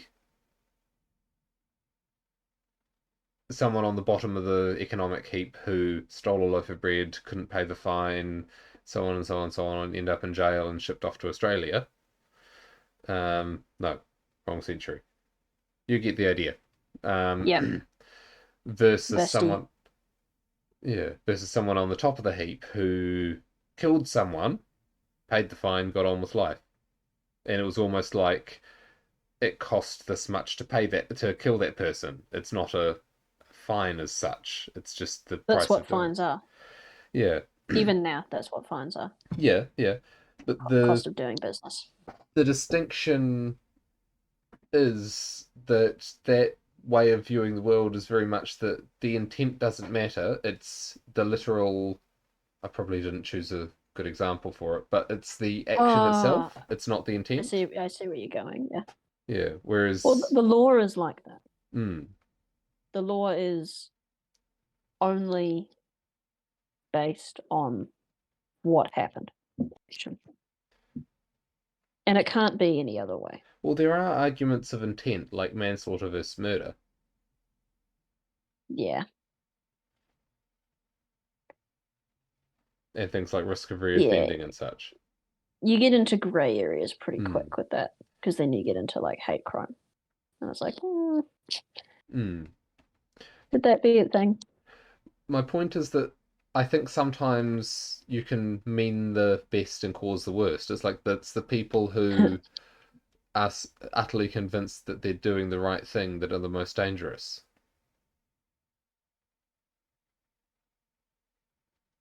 Yeah. Just because you've convinced yourself that you're doing a good thing doesn't mean you're acting out a good spirit. Yeah. Or Yeah. there was a quote from one No of one likes rationalization and deception more than the devil. yeah, there was something that a quote I saw from a Terry Pratchett book recently. I think that was yeah, but the quote was if yeah, it was uh, a night watchman. He basically police in the book, and the comment was about sometime you're going to find yourself on the sharp end of someone else, or with the sharp end of someone else's arrow or sword pointed at you, and you'd better hope the person on the other end is evil because they like having the power over you. They like knowing that they could kill you. They like um, being in that place, and so they'll drag it out a little bit. But if it's a good person on the other end who, through circumstances, is put there and doesn't like the situation but knows what has to happen, then they'll probably just kill you and get on with it because they don't want to drag it out. And Demons run when a good man goes to war. yeah, yeah. Well, someone pointed out later in the book how one of the you could say nicest characters, but most honestly good characters in the story ran someone through with a sword, and oh And that's the good and evil down the line between good and evil is drawn in the middle of all human hearts. yeah, yeah. Like the There's not a good person and a bad person. We're all a bit of both. if I recall correctly, the person he ran through with the sword was in the middle of doing his "Look how I've caught you in a moral dilemma" monologue, and then he was impaled against a stone column. Ah, I imagine there's some more context there. Anyway, Yeah, yeah. But sounds interesting though. yeah, so I think intent is important, but you got to think through what you're doing to make sure you haven't talked yourself into the wrong things. Yeah. Well, speaking of spirits that can inhabit people, uh, I came across an idea recently that really caught me, Mm. and it was an idea that whatever the devil is, I don't mean metaphysically. I mean story wise. Uh, Evil likes jokes that are really not funny. There's a clown comedy aspect to evil, Mm. a parody of all that's good. And I think you can really see that in our world today, where everything is its opposite. There's a Mm. spirit, whatever the spirit of evil or malevolence, resentment is, it likes to make a joke out of reality in a way that hurts the most people and inflicts the most suffering. Like the, work will set you free line from Auschwitz, Mm. or the, fighting for quote unquote women's rights while, the number of rapes is going through the roof due to the whole transgender problem. It'd be interesting to see if any stats have been collected on uh, pronouns versus rapes. Um, I don't know if someone's done the comparison yet, but I can tell you what the answer is because I know, yeah, I'm at least aware of one of those numbers. I didn't want to touch on that subject. That's the thing I avoided before, a much darker version of it. But there's some jokes in that too that really aren't funny. Mm. And there's something there. There's something about the idea that the spirit of evil likes to make jokes at everyone's expense, at everyone else's expense. Just thinking about the act of standing up against it. It's like saying that's not funny. And it's like if you're in a group and someone makes a joke in bad taste, it's easy to just ha ha and go along with it. Yeah, if someone makes a harmful joke and you put your foot down on that, that's a tense situation instantly. Mm. But you know what? It's needed. And then because you're the one who made the first overtly aggressive move, the That's why it's snake-like because it's like a camouflage. yeah. It sneaks in, and then if you object to it, you're the aggressor now, which is the right response. You stamp on the snakes before they bite. Doesn't matter that they're just slithering around, like you crush them. And I think that that's the problem that we're facing in the West is that it wasn't crushed early enough. when people started to do all the "oh, you're racist" bullshit, people didn't stop, look at them, and go, "What the fuck did you just say to me? There's nothing wrong with what I said, and you should be goddamn ashamed of yourself, and you can get the hell out." People are like, "Oh, I'm sorry." What we needed was adults, grown men, to go, "Shut up and go away." And that didn't happen enough. And now it's like main culture. And the masses go along with it, and that's how you get totalitarianism. Just thinking about the state of mind necessary to stand up and say that. Like, you have to. You What have is to that? understand the Just. consequences Yeah. I was of just. not standing up. Yeah, but I was just thinking that. Oh, this might be just me and my conflict avoidant nature, but the necessary conviction of certainty in Yeah. the statement you're making. But I wonder if it's not quite that. Ah, of course. This was allowed to happen because we weren't serious anymore. After World War II and after the bombs in Vietnam, people looked away. They didn't want to look at the horrors anymore. They looked at, the new phone or whatever it was at the time. They turned to look at consumerist entertainment rather than the horrors of the world because they could. It was safe and comfortable. And safe and comfortable makes weakness. You can't have strength and conviction and certainty to stand up and say no when it's time to say no when you're weak. And you're going to be weak if you can't look at the horrible things in the world.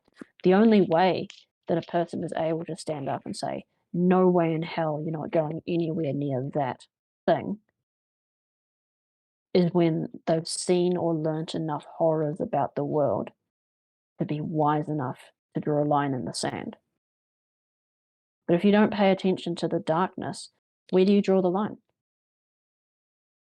How do you know where to draw the line to stop yourself, but also to stop others, violently if need be, if you're not willing to look at evil and how bad things can get? I think it also needs an element of, how do I put it? Basic ability to recognize flaws in an argument, which can be made all technical, but to recognize when someone's talking nonsense. Maybe. Like, if someone says that's racist or something, then it's like, okay, you can respond with, no, it's not. But it could plausibly be an honest pointing out of something that they noticed and you didn't. And it might not be racist, it might be, um, That's why it's a that's, bad example for the yeah, line drawing thing, yeah. but I get where you're going. Like, that's not how you should treat your child, for example, right? Yeah. If someone pointed that Mm. out, that would Yeah, we possibly, need to protect them by sterilizing them. yeah, yeah. But I'm trying to find something that's more universally blurry to point out because it could Yeah. be that there is an honest point there. It could be that there is a an attempt at point scoring through a real point. It could be that there is an attempt at point scoring through a fabricated point. And it's more rather than saying no, you're wrong. I think it's It's prove not it. point scoring. Part of the dominance game. No, no, see, this is the thing. No one's going to stand up and put their foot down and say no unless they understand the consequences of the thing that they're hearing playing out, if it's allowed to continue.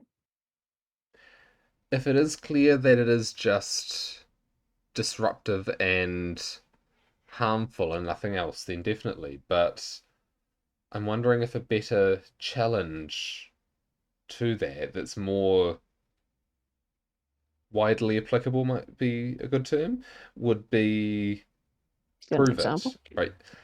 Um, someone makes a claim of child abuse or racism or rape. It's like, prove it, right? I'm not saying you're wrong or right. You've made a claim, now it's on you to prove it. Mm, And like falsely making claims can be really harmful of those kinds. Like there's many men who've had their lives destroyed by entirely false rape accusations. And I'm thinking of male teachers with female students here in particular. And yeah, it's quite frequent that things like this happen. yeah, And very evil.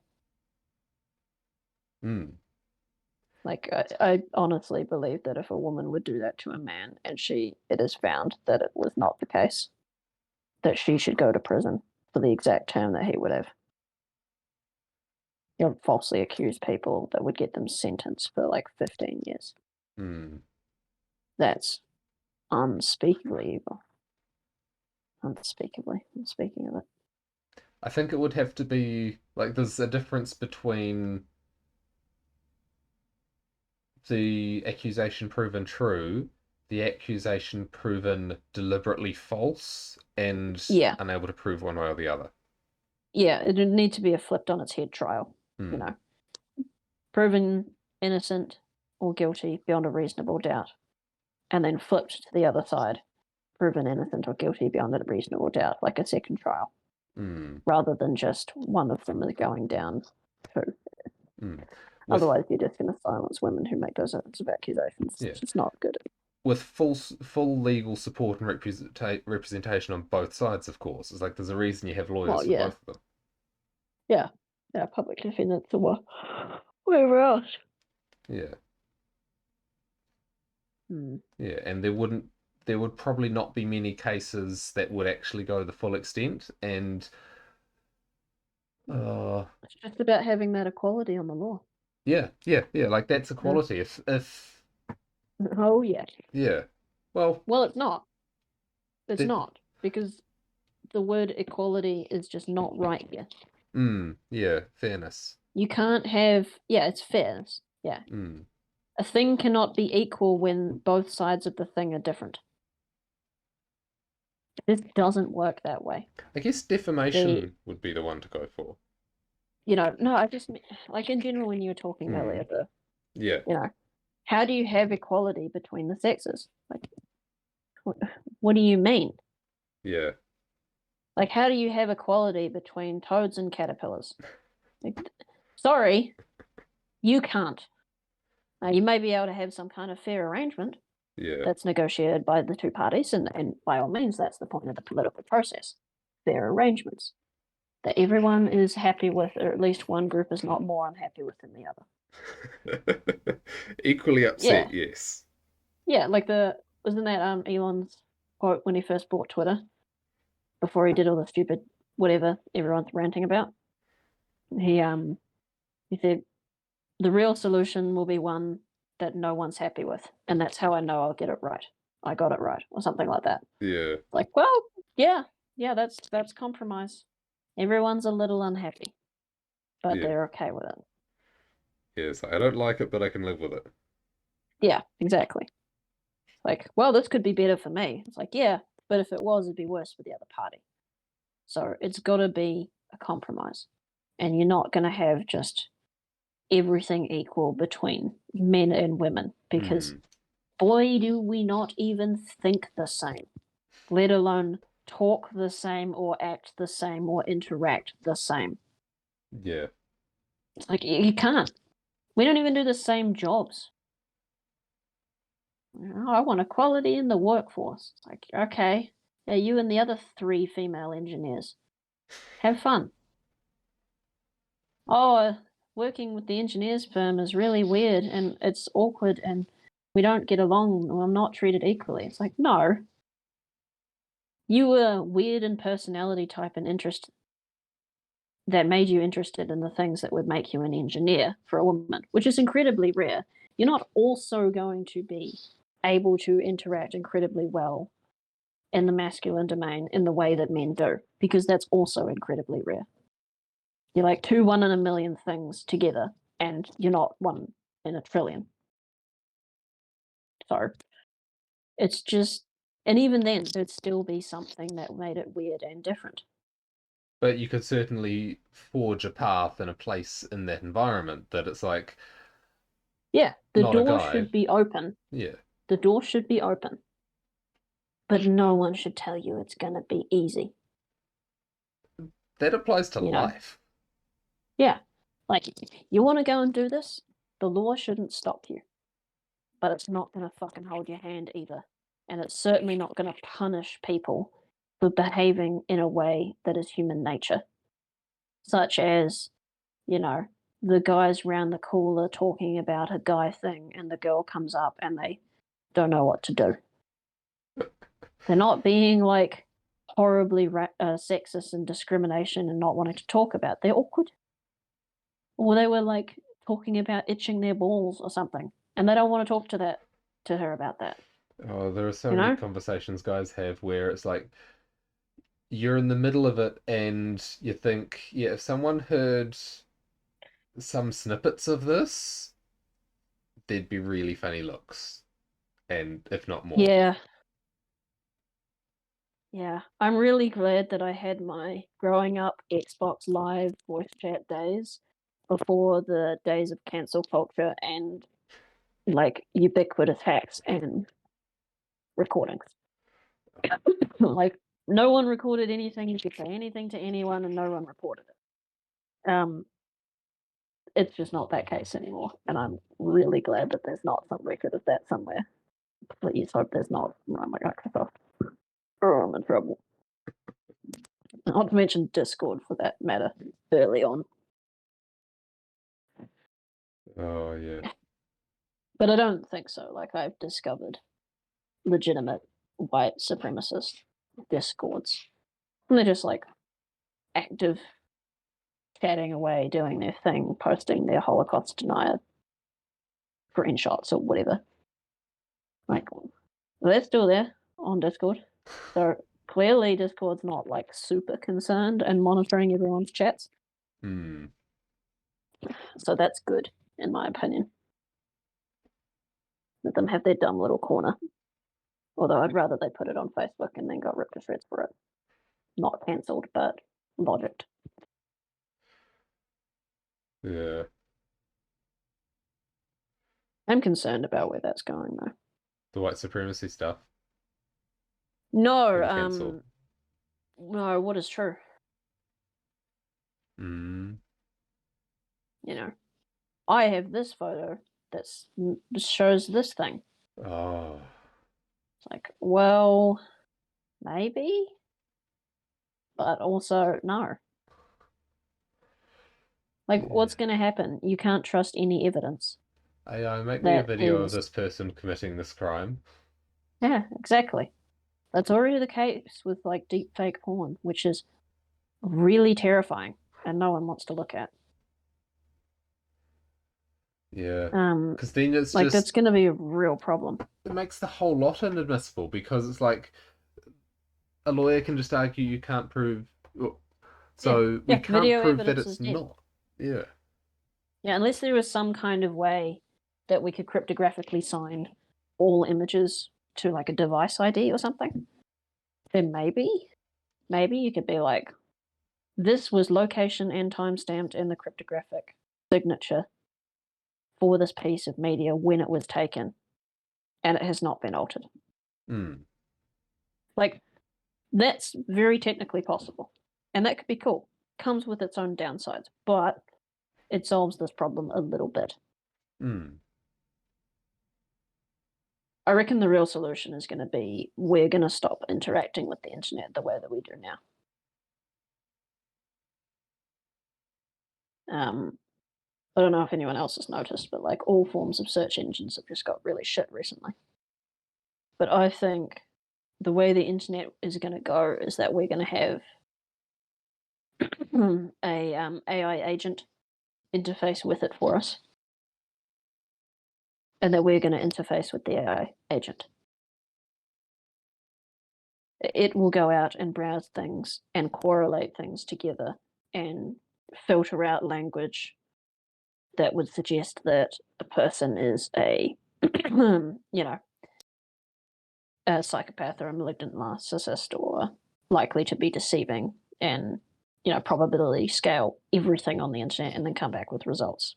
Mm. And it'll be far more truthful and accurate than it is right now, even in a world of deepfakes. Because, even before deepfakes, if you want to look up confirmation of anything, you can get confirmation of anything on the internet. You can find on any given topic proof, at least proof enough to satisfy, your biases in whatever way you want. Like the greatest example is, I'm concerned, like, what? My doctor has prescribed me this medication. Is it safe? No. It's like, I want to find information that says no, it's not. And it doesn't matter how much I find that says it is, because I'm only looking for the one that says it's not. And the second I find it, like, oh, cool, I don't have to take it. Close. No drug is perfectly safe. I know, but Yeah. it's just an example Yeah. of that's how people use the internet. They're not going on some rational search to find the truth. They're looking for something to confirm their bias. And you can just craft your search results, and almost everyone does, to confirm the bias, read the one headline that confirms the bias, and then go, yep, I was right. I don't need to think anymore, and then close it. And go back to like bitching at your neighbors because you know the truth and they're trying to kill everyone with their germs or whatever. Wouldn't AI also have the potential to build stronger confirmation bias bubbles? Because if the Well, AI is maybe. trained to I mean, yeah, but AI can do anything it's trained to. Yeah, yeah, if it's yeah, trained to give people what they will be happy with yeah. and pay What they for, want. That's the terrifying thing. I was actually meaning to bring this up. Is that I think the most terrifying thing about AI is that it gives people what they want, and then we're like looking at all our feeds of the world being torn apart and rapes and murders and conspiracies and everything, the world is ending, and going, some people are going, oh, it's a conspiracy, the companies are showing it to us and making us see it. Like, no, maybe that's just what you wanted to see. And I don't know, that might be a little bit scarier.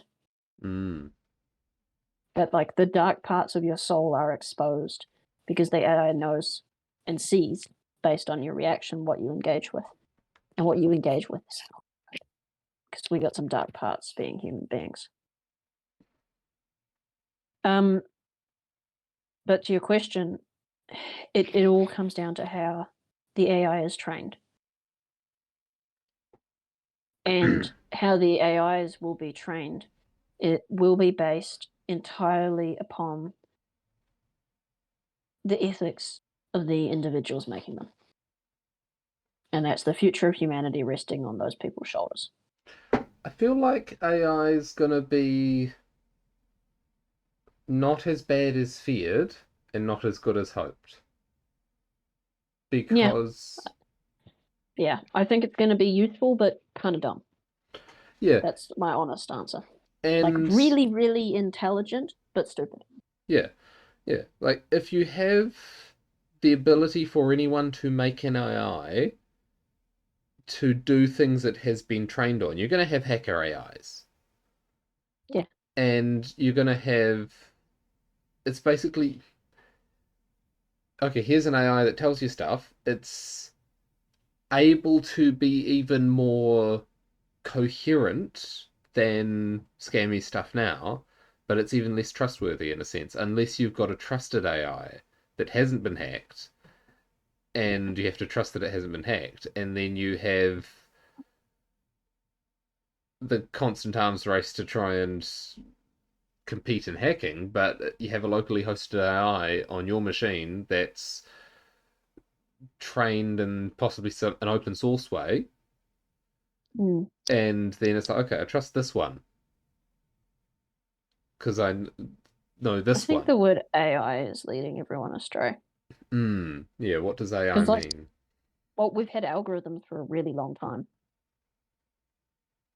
and they are thinking and coming up with the answers that we want without us knowing what they're doing. Hmm. So is that an AI? Like, we have the language ones now, Hmm. which is a big deal.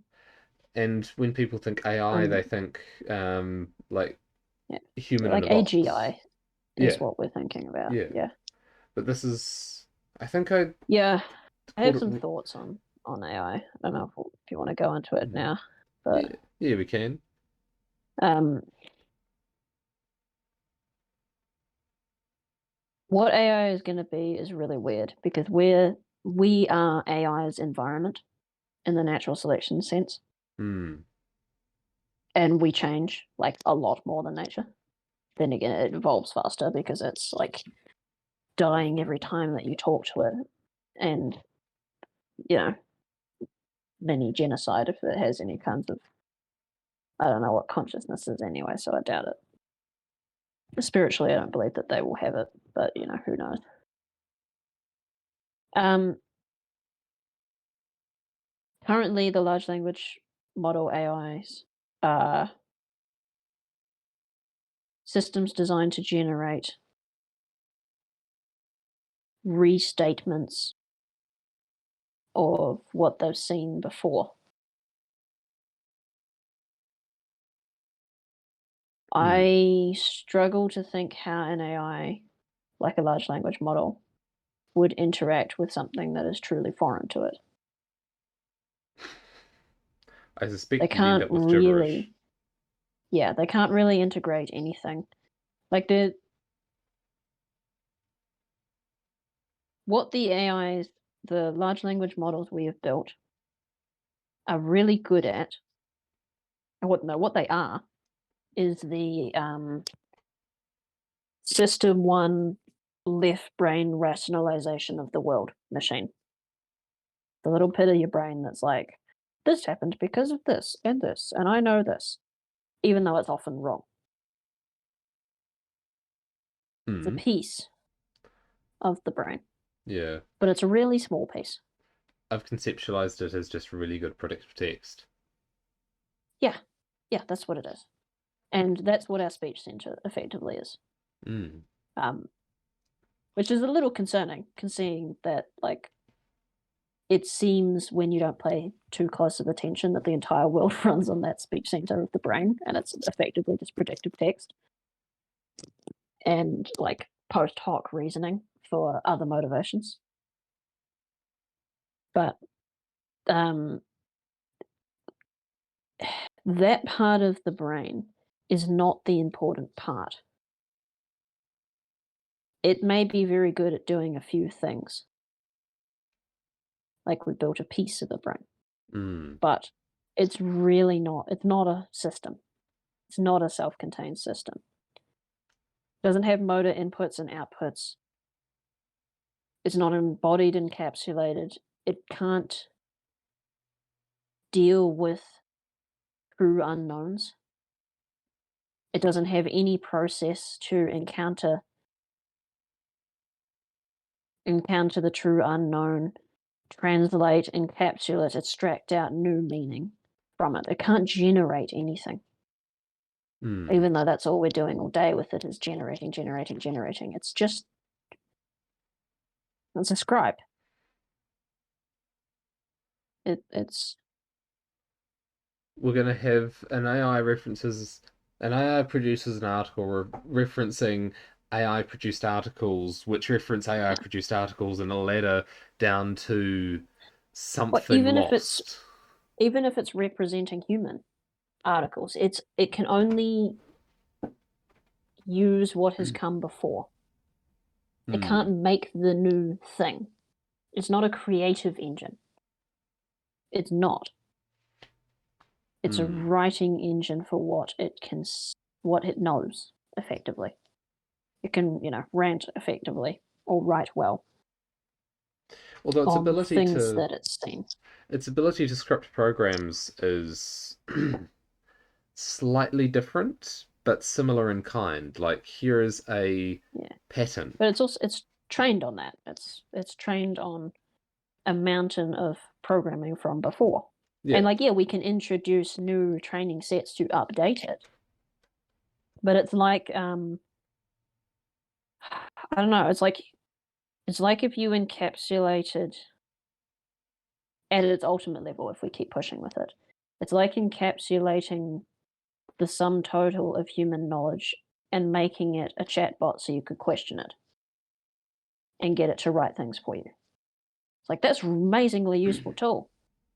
It's a voice for the internet. I feel like calling it the sum total of But human knowledge, it's like not all that knowledge is correct. yeah, yeah, yeah, we know a lot of things that are really not the case. And Everything's incorrect if you wait long enough. yeah, and then Um, you've got the self-contradicting yeah, parts and yes. So it's like the voice of the internet, but the internet doesn't make anything.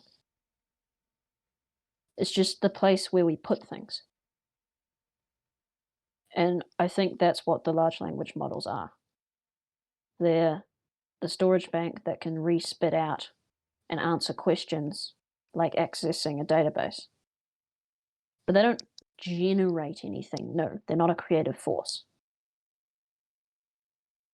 I think it will be amazing once we link them in together with the algorithms, hmm, and give where we them have, yeah, yeah, where like they start working together as a single unit yeah, because we'll be to give us. refining the training, and if we refine the training to uh, how do you put it? To verified sources Mm, in a yeah, I don't like that. how do I put it? Like Verified by who? yeah, yeah, I know what you mean. I know what you mean. So the issue that I'm It's trying the to think of a probability solution thing. to is the you can ask it a question and there might be 10 different perspectives on the internet, five of which were produced by other AIs with different training sets.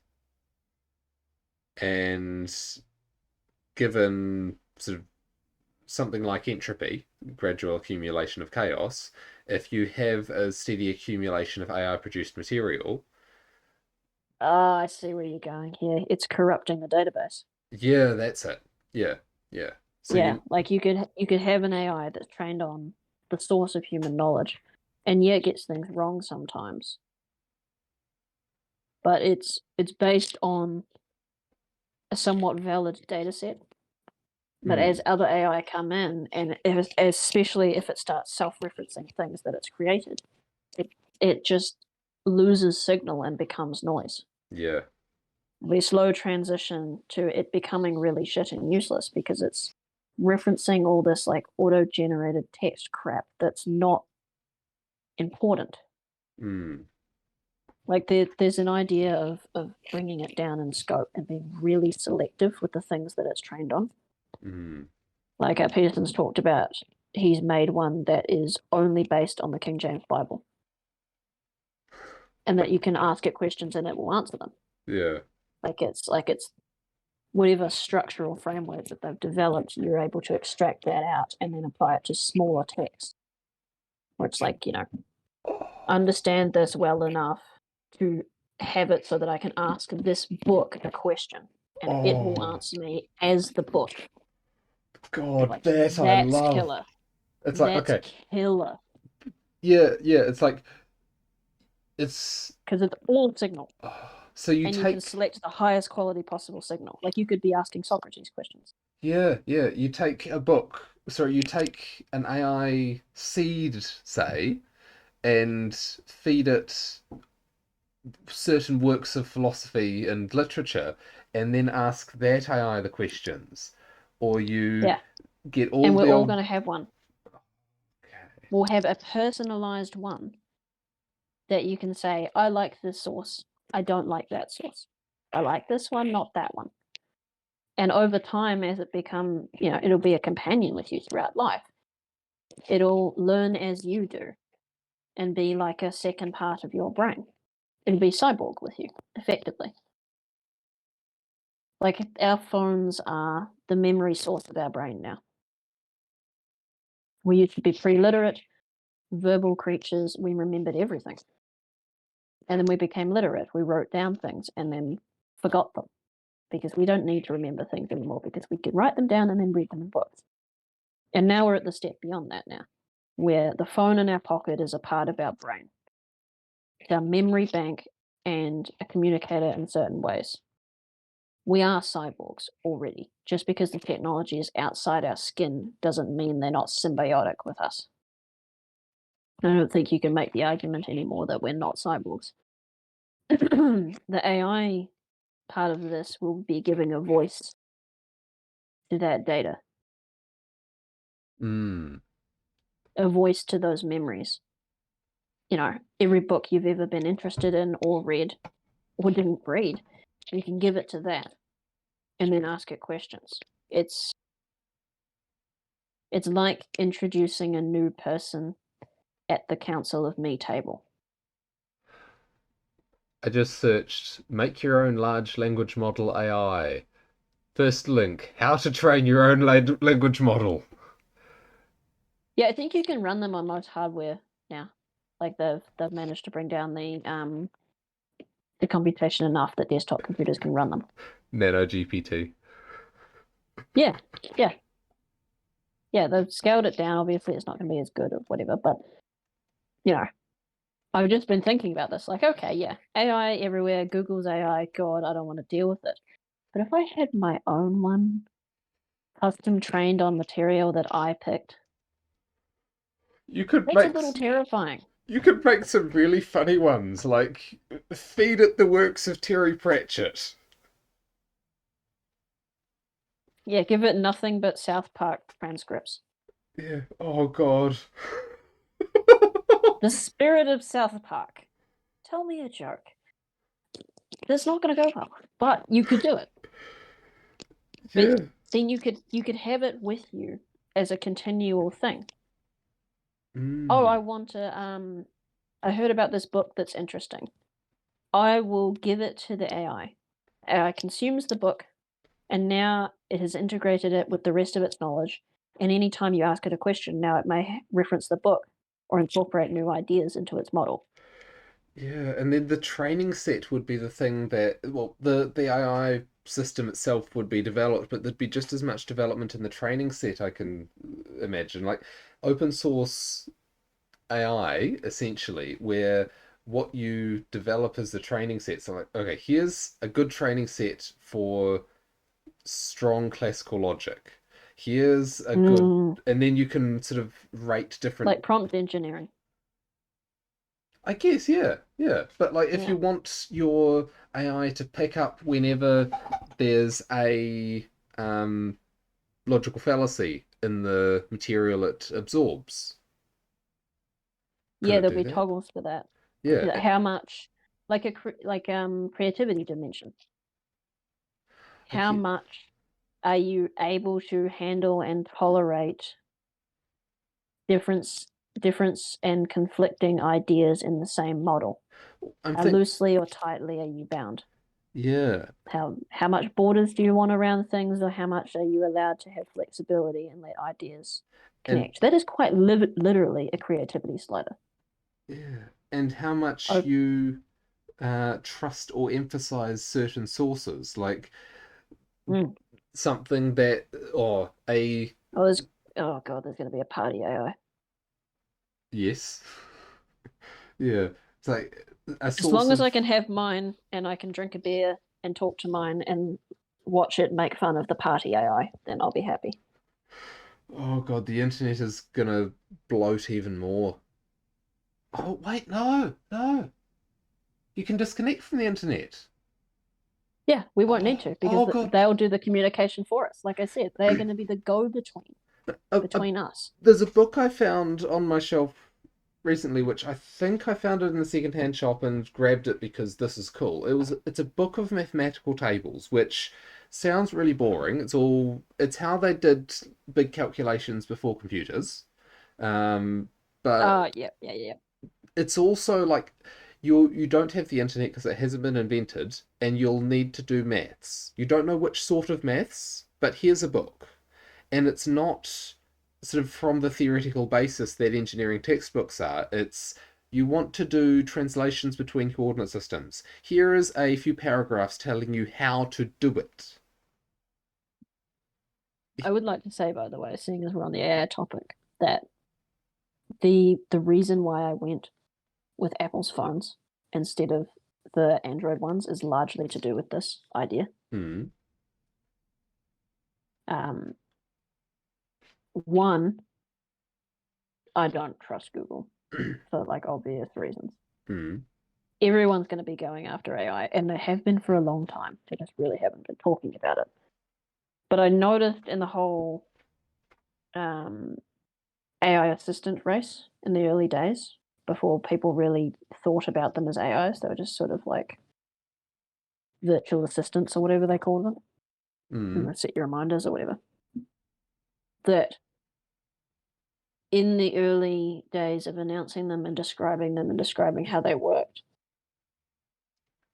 um, Google's ones were all centralized, pure big data set, single mind centralized, which is why they're better, by the way.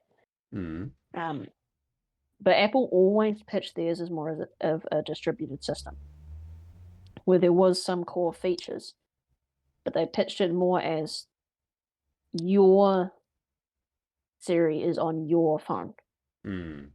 and it does as much as it physically can locally, and then only reaches out when it needs to. Now, obviously, it reaches out a lot because it's a limited technology, but it's the ethos behind it that they're going in that direction. They've been having AI accelerators on their chips for like I don't know 10 years now in Hmm. all their phones. What does that Like mean? they're serious about. They've had dedicated parts of the silicon that they manufacture that accelerate machine learning functions, Ah, okay. and they've So, been doing that for like a decade. They're hmm. really serious about it. And it was always sort of gimmicky in the background crap that really didn't matter. Um, and a lot of people were confused about why they were doing it because there wasn't a lot of advantage at the time. But it's clear that someone early on saw this coming and was like, yes, we need to have this technology in all of our processors that we've manufactured. Hmm. So the old phones can do this stuff too because it'll be huge. I've heard And about the analog chips.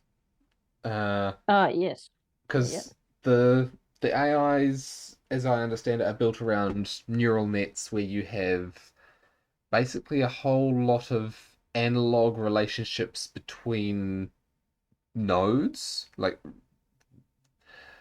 the yeah, value of this yep, node depends on the value of 10 other nodes. And so yeah, that node records a value for every other node in its local network. yeah. And It's like sine waves converging to create different signals, isn't it? a little bit, yeah, yeah. Yeah, But if you have a digital system, you need a whole bunch of memory points for each of those relationships which is because very computationally intensive. yeah, that's like 10 bits per point. Whereas if you have an analog chip where you have a stored voltage on one point, then it's 1 point, and Yeah, that's an order of magnitude less which complexity.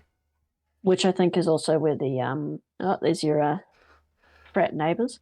Yeah, yeah, they just Also make where the noise. quantum computing thing is going to come in, Mm, I think, because that's barking up the same tree. Although they make some kind of like statement about multiverse computing or whatever, and I'm just sort of immediately roll my eyes at that. I haven't looked into it too deeply. that sounds sort of like the multiple AIs in conversation that have different training sets because they've got different universes of experience. Yeah, they mean literally.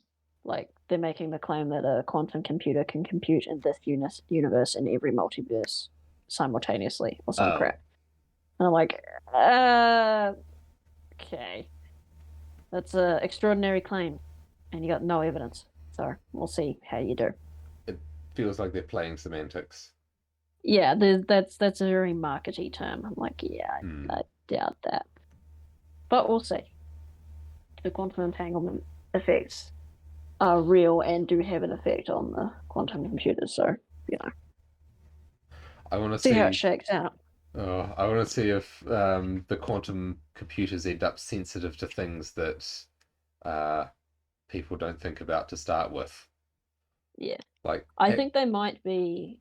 There'll be a third type, like digital or analog, but I think they might be the best of both worlds if we're lucky, which would be, you know, an unbelievably massive jump. hmm, But they're in the largest of room stage of the technology development, so we got a long way to go. I'm not holding my breath for that one. Yeah, I don't know.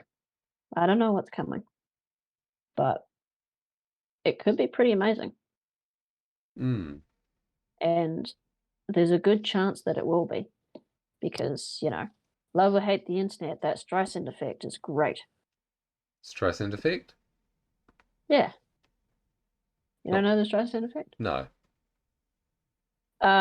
Famous person has a photo on the internet that they don't want onto the internet.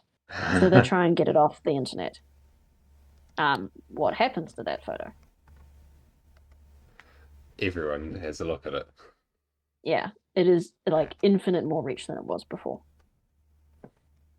There's open source AI projects going on. Everyone wants to get their hands on it. And if some company or government decides they want to clamp down on that and get it out of everyone's hands, boy, is that shit going to get everywhere.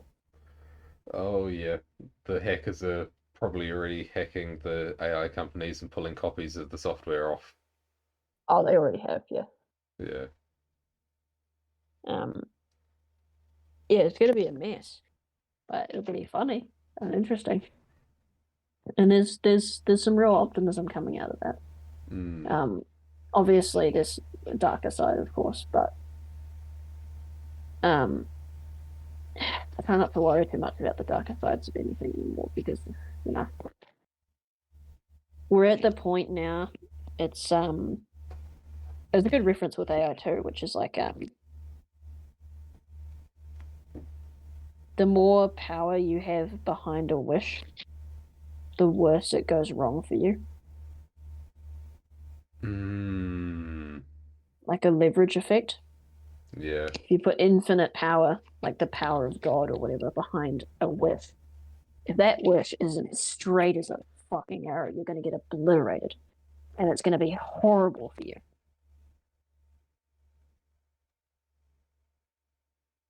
Um, and I think you're going to have a similar effect when it comes to the AI problems and a lot of the other problems that we deal with. It's like we get it right and it goes amazing, or real bad. And I try not to worry about the real bad anymore because um, I'm at the point now where I could list off the top of my head, you know, 50 to 100 problems that could potentially end the species if they go wrong. And it's like they're all in my head and they're right there. And what's the point in worrying about them? Because if it goes wrong, we're all dead. So what am I worrying about? Really? Hmm. That's assuming you can't I'm do anything about those problems.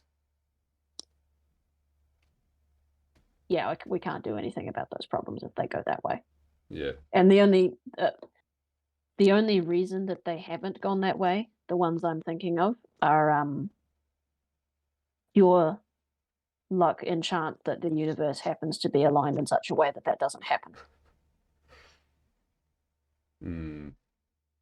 Maybe. We don't know yet because they haven't played out in long term enough effects. So we'll see.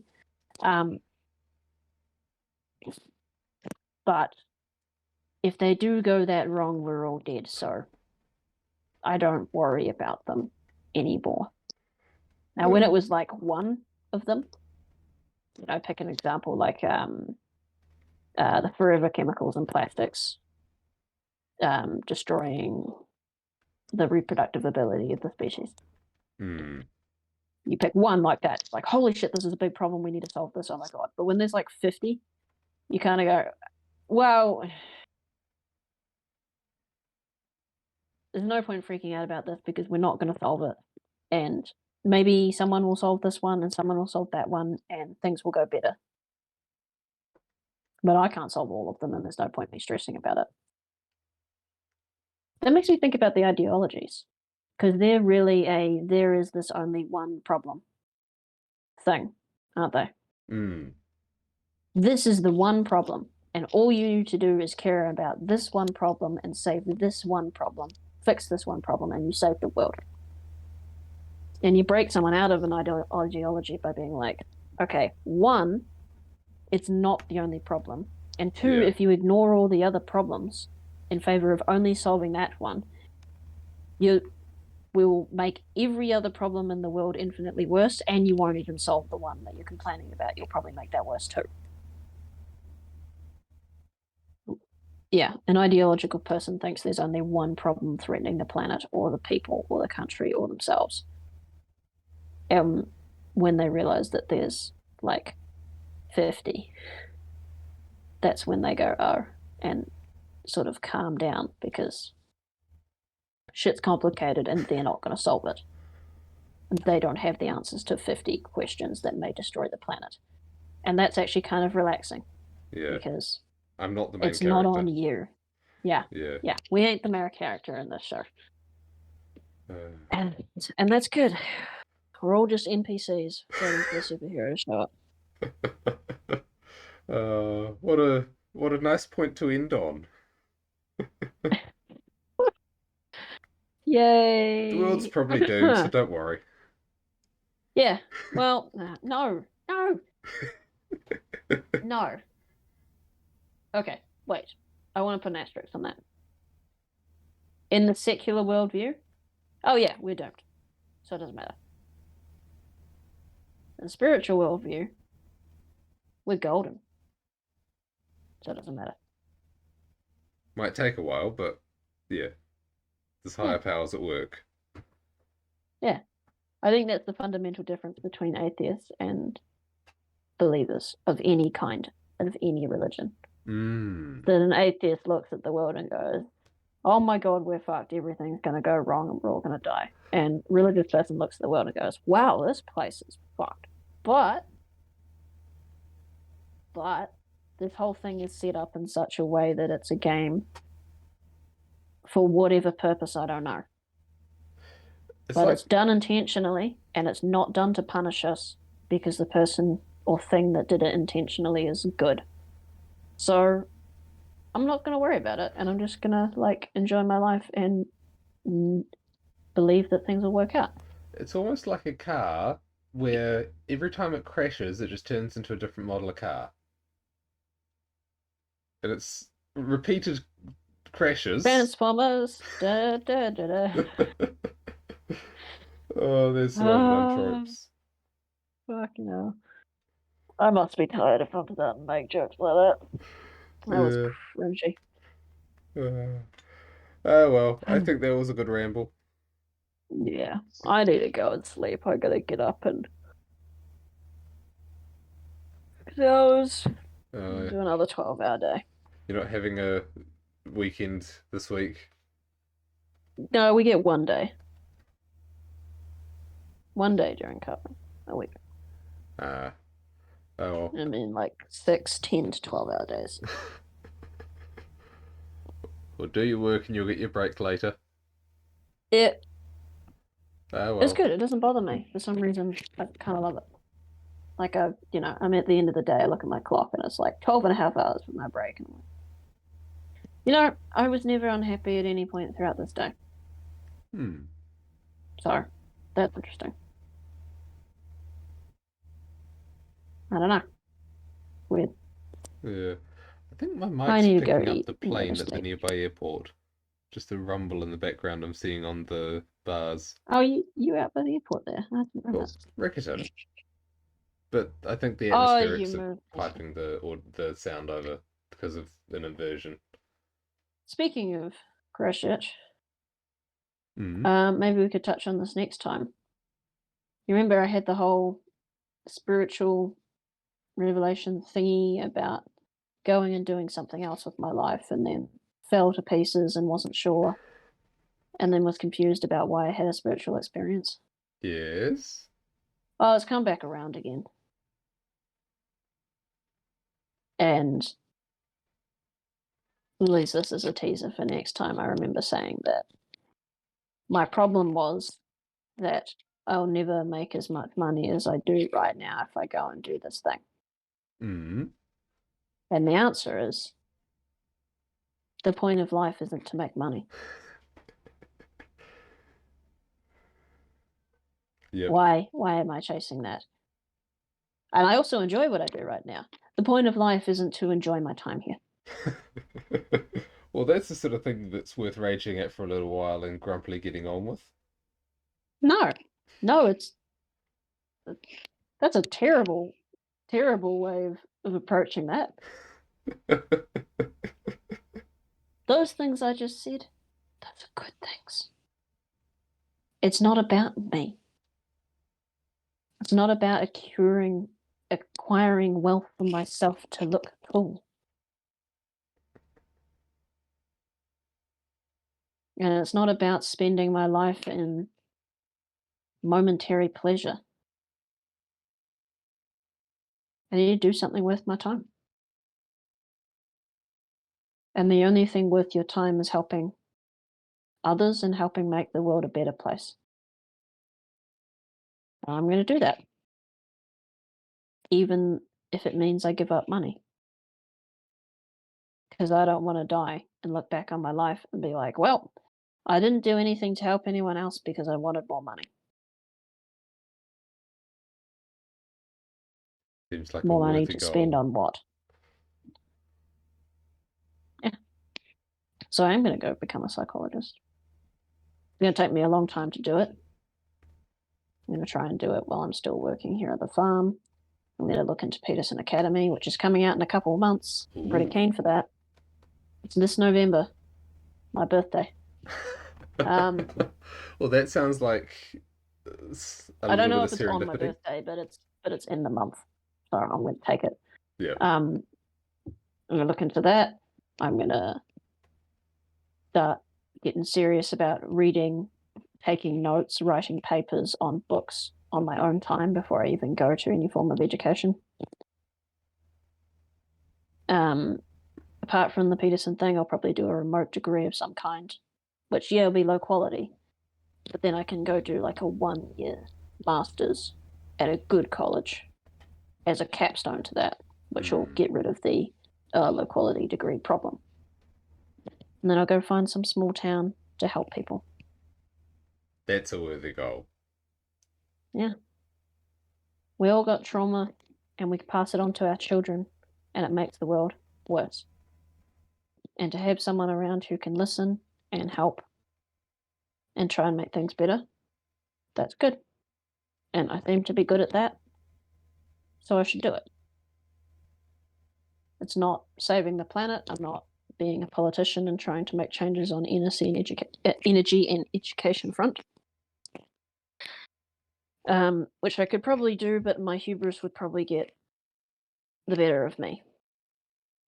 The ring would consume me, Mm. probably. Um, so stick small to the ground and do what I can in a small place. And see if I can figure out a way to keep one foot in farming. Because I like being outside. Beautiful. You know, I might go live on the west coast. You know, see if there's a small practice in Greymouth or something. I can Small quiet totally life I where can I help totally people. see you going milking and then going into your therapy practice and the locals will come in and you smell like a farmer and then that helps them to feel I, comfortable. I legitimately, as part of my plan, is to like call up a whole bunch of dairy farms on the west coast once I've graduated and like landed a job in Greymouth or wherever else, and be like, hey, I can do every morning milking for you, all year long if you give me a house. I'm like, that's a great deal. It's like, yep, this is time that I wouldn't have spent doing anything else. I can get up early, I can go to the milking, I can go have a quick shower, throw on a suit, and go and be a psychologist for a full day, and then come home. And I get like a free house out of it or something. So I can still get my family ahead until I have enough money to buy a home.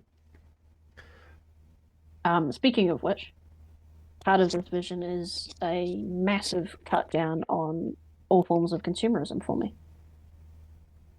which is interesting because I'm going to start living the lifestyle that you've been living of incredibly thrifty Well, let me because know if you I want to buy my own home. let me know if you want to discuss how that works, because I'm slightly blind to it because of being brought up in it. Well, I think you'd be a very helpful advisor. I have a thing for numbers, so like playing with spreadsheets is real fun for me, and I've made plans. Um, so yeah, I want to have my own little dinky home, really small, minimal, you know, just living off the land as much as I can. Just strip away technology and entertainment and bring life back down to a connection with the real world. Yeah. Grid paper And works that's for spreadsheets too. partly why I wanted to do West Coast. What was that, sorry? Grid paper works for spreadsheets. You get an exercise book that's a grid, and then that'll work for a spreadsheet. Oh, I'm not going to go completely off the grid, but the point is reducing it. My wife and Yeah. I had a conversation the other day about what it would be like to live with an audio only computing interface, and we could sort of envision a world where that would be quite cool and possible, and be nice to just not have anything like that in the home. I don't think Hmm. that's going to happen, but it's certainly going to be part of the goal. What about text only? As in, no pictures. No, the point is entertainment and space. You can see how your environment is set up to be used, and a lot of people's environment is set up to be sitting and looking at a screen. Hmm. Yeah, that's true. And I don't want that. You know, I want my kids to be the kids who read, not the kids who watch TV. Yeah. Yeah, And I want to be the guy who does that. you just Like, need your there's large. nothing that makes me happier than sitting beside a window, hearing the rain outside or the birds chirping while reading a book. Hmm. And you need your large language model AI in the audio computer so you can just ask it a question. Yeah, I would rather have my kids be the kind of kids who read and write things on paper, but have access to like a Siri type question and answer system than the kind of kids who sit all day staring at TikTok, Hmm. Yeah. which is real. Like, I'm sure you've seen it, and I've seen it, and it's horrifying. Like, this, guy I work with, he's got like a 7-year-old daughter, and she's been on TikTok for 3 years. And you can see it in her behavior. Hmm. It's very scary. And I want to keep my children away from that. Not going to shelter them from the world. Like, the books I'm going to be giving them to read are not going to be, fluffy, lovey dovey Harry Potter books or whatever. I mean, yeah, they'll have those as well, but, you know, I will not be sheltering my kids from the harsh reality of the world. I'll be just sheltering them from the corrupting influences that are seeking to destroy them Hmm. while teaching them that they exist. So,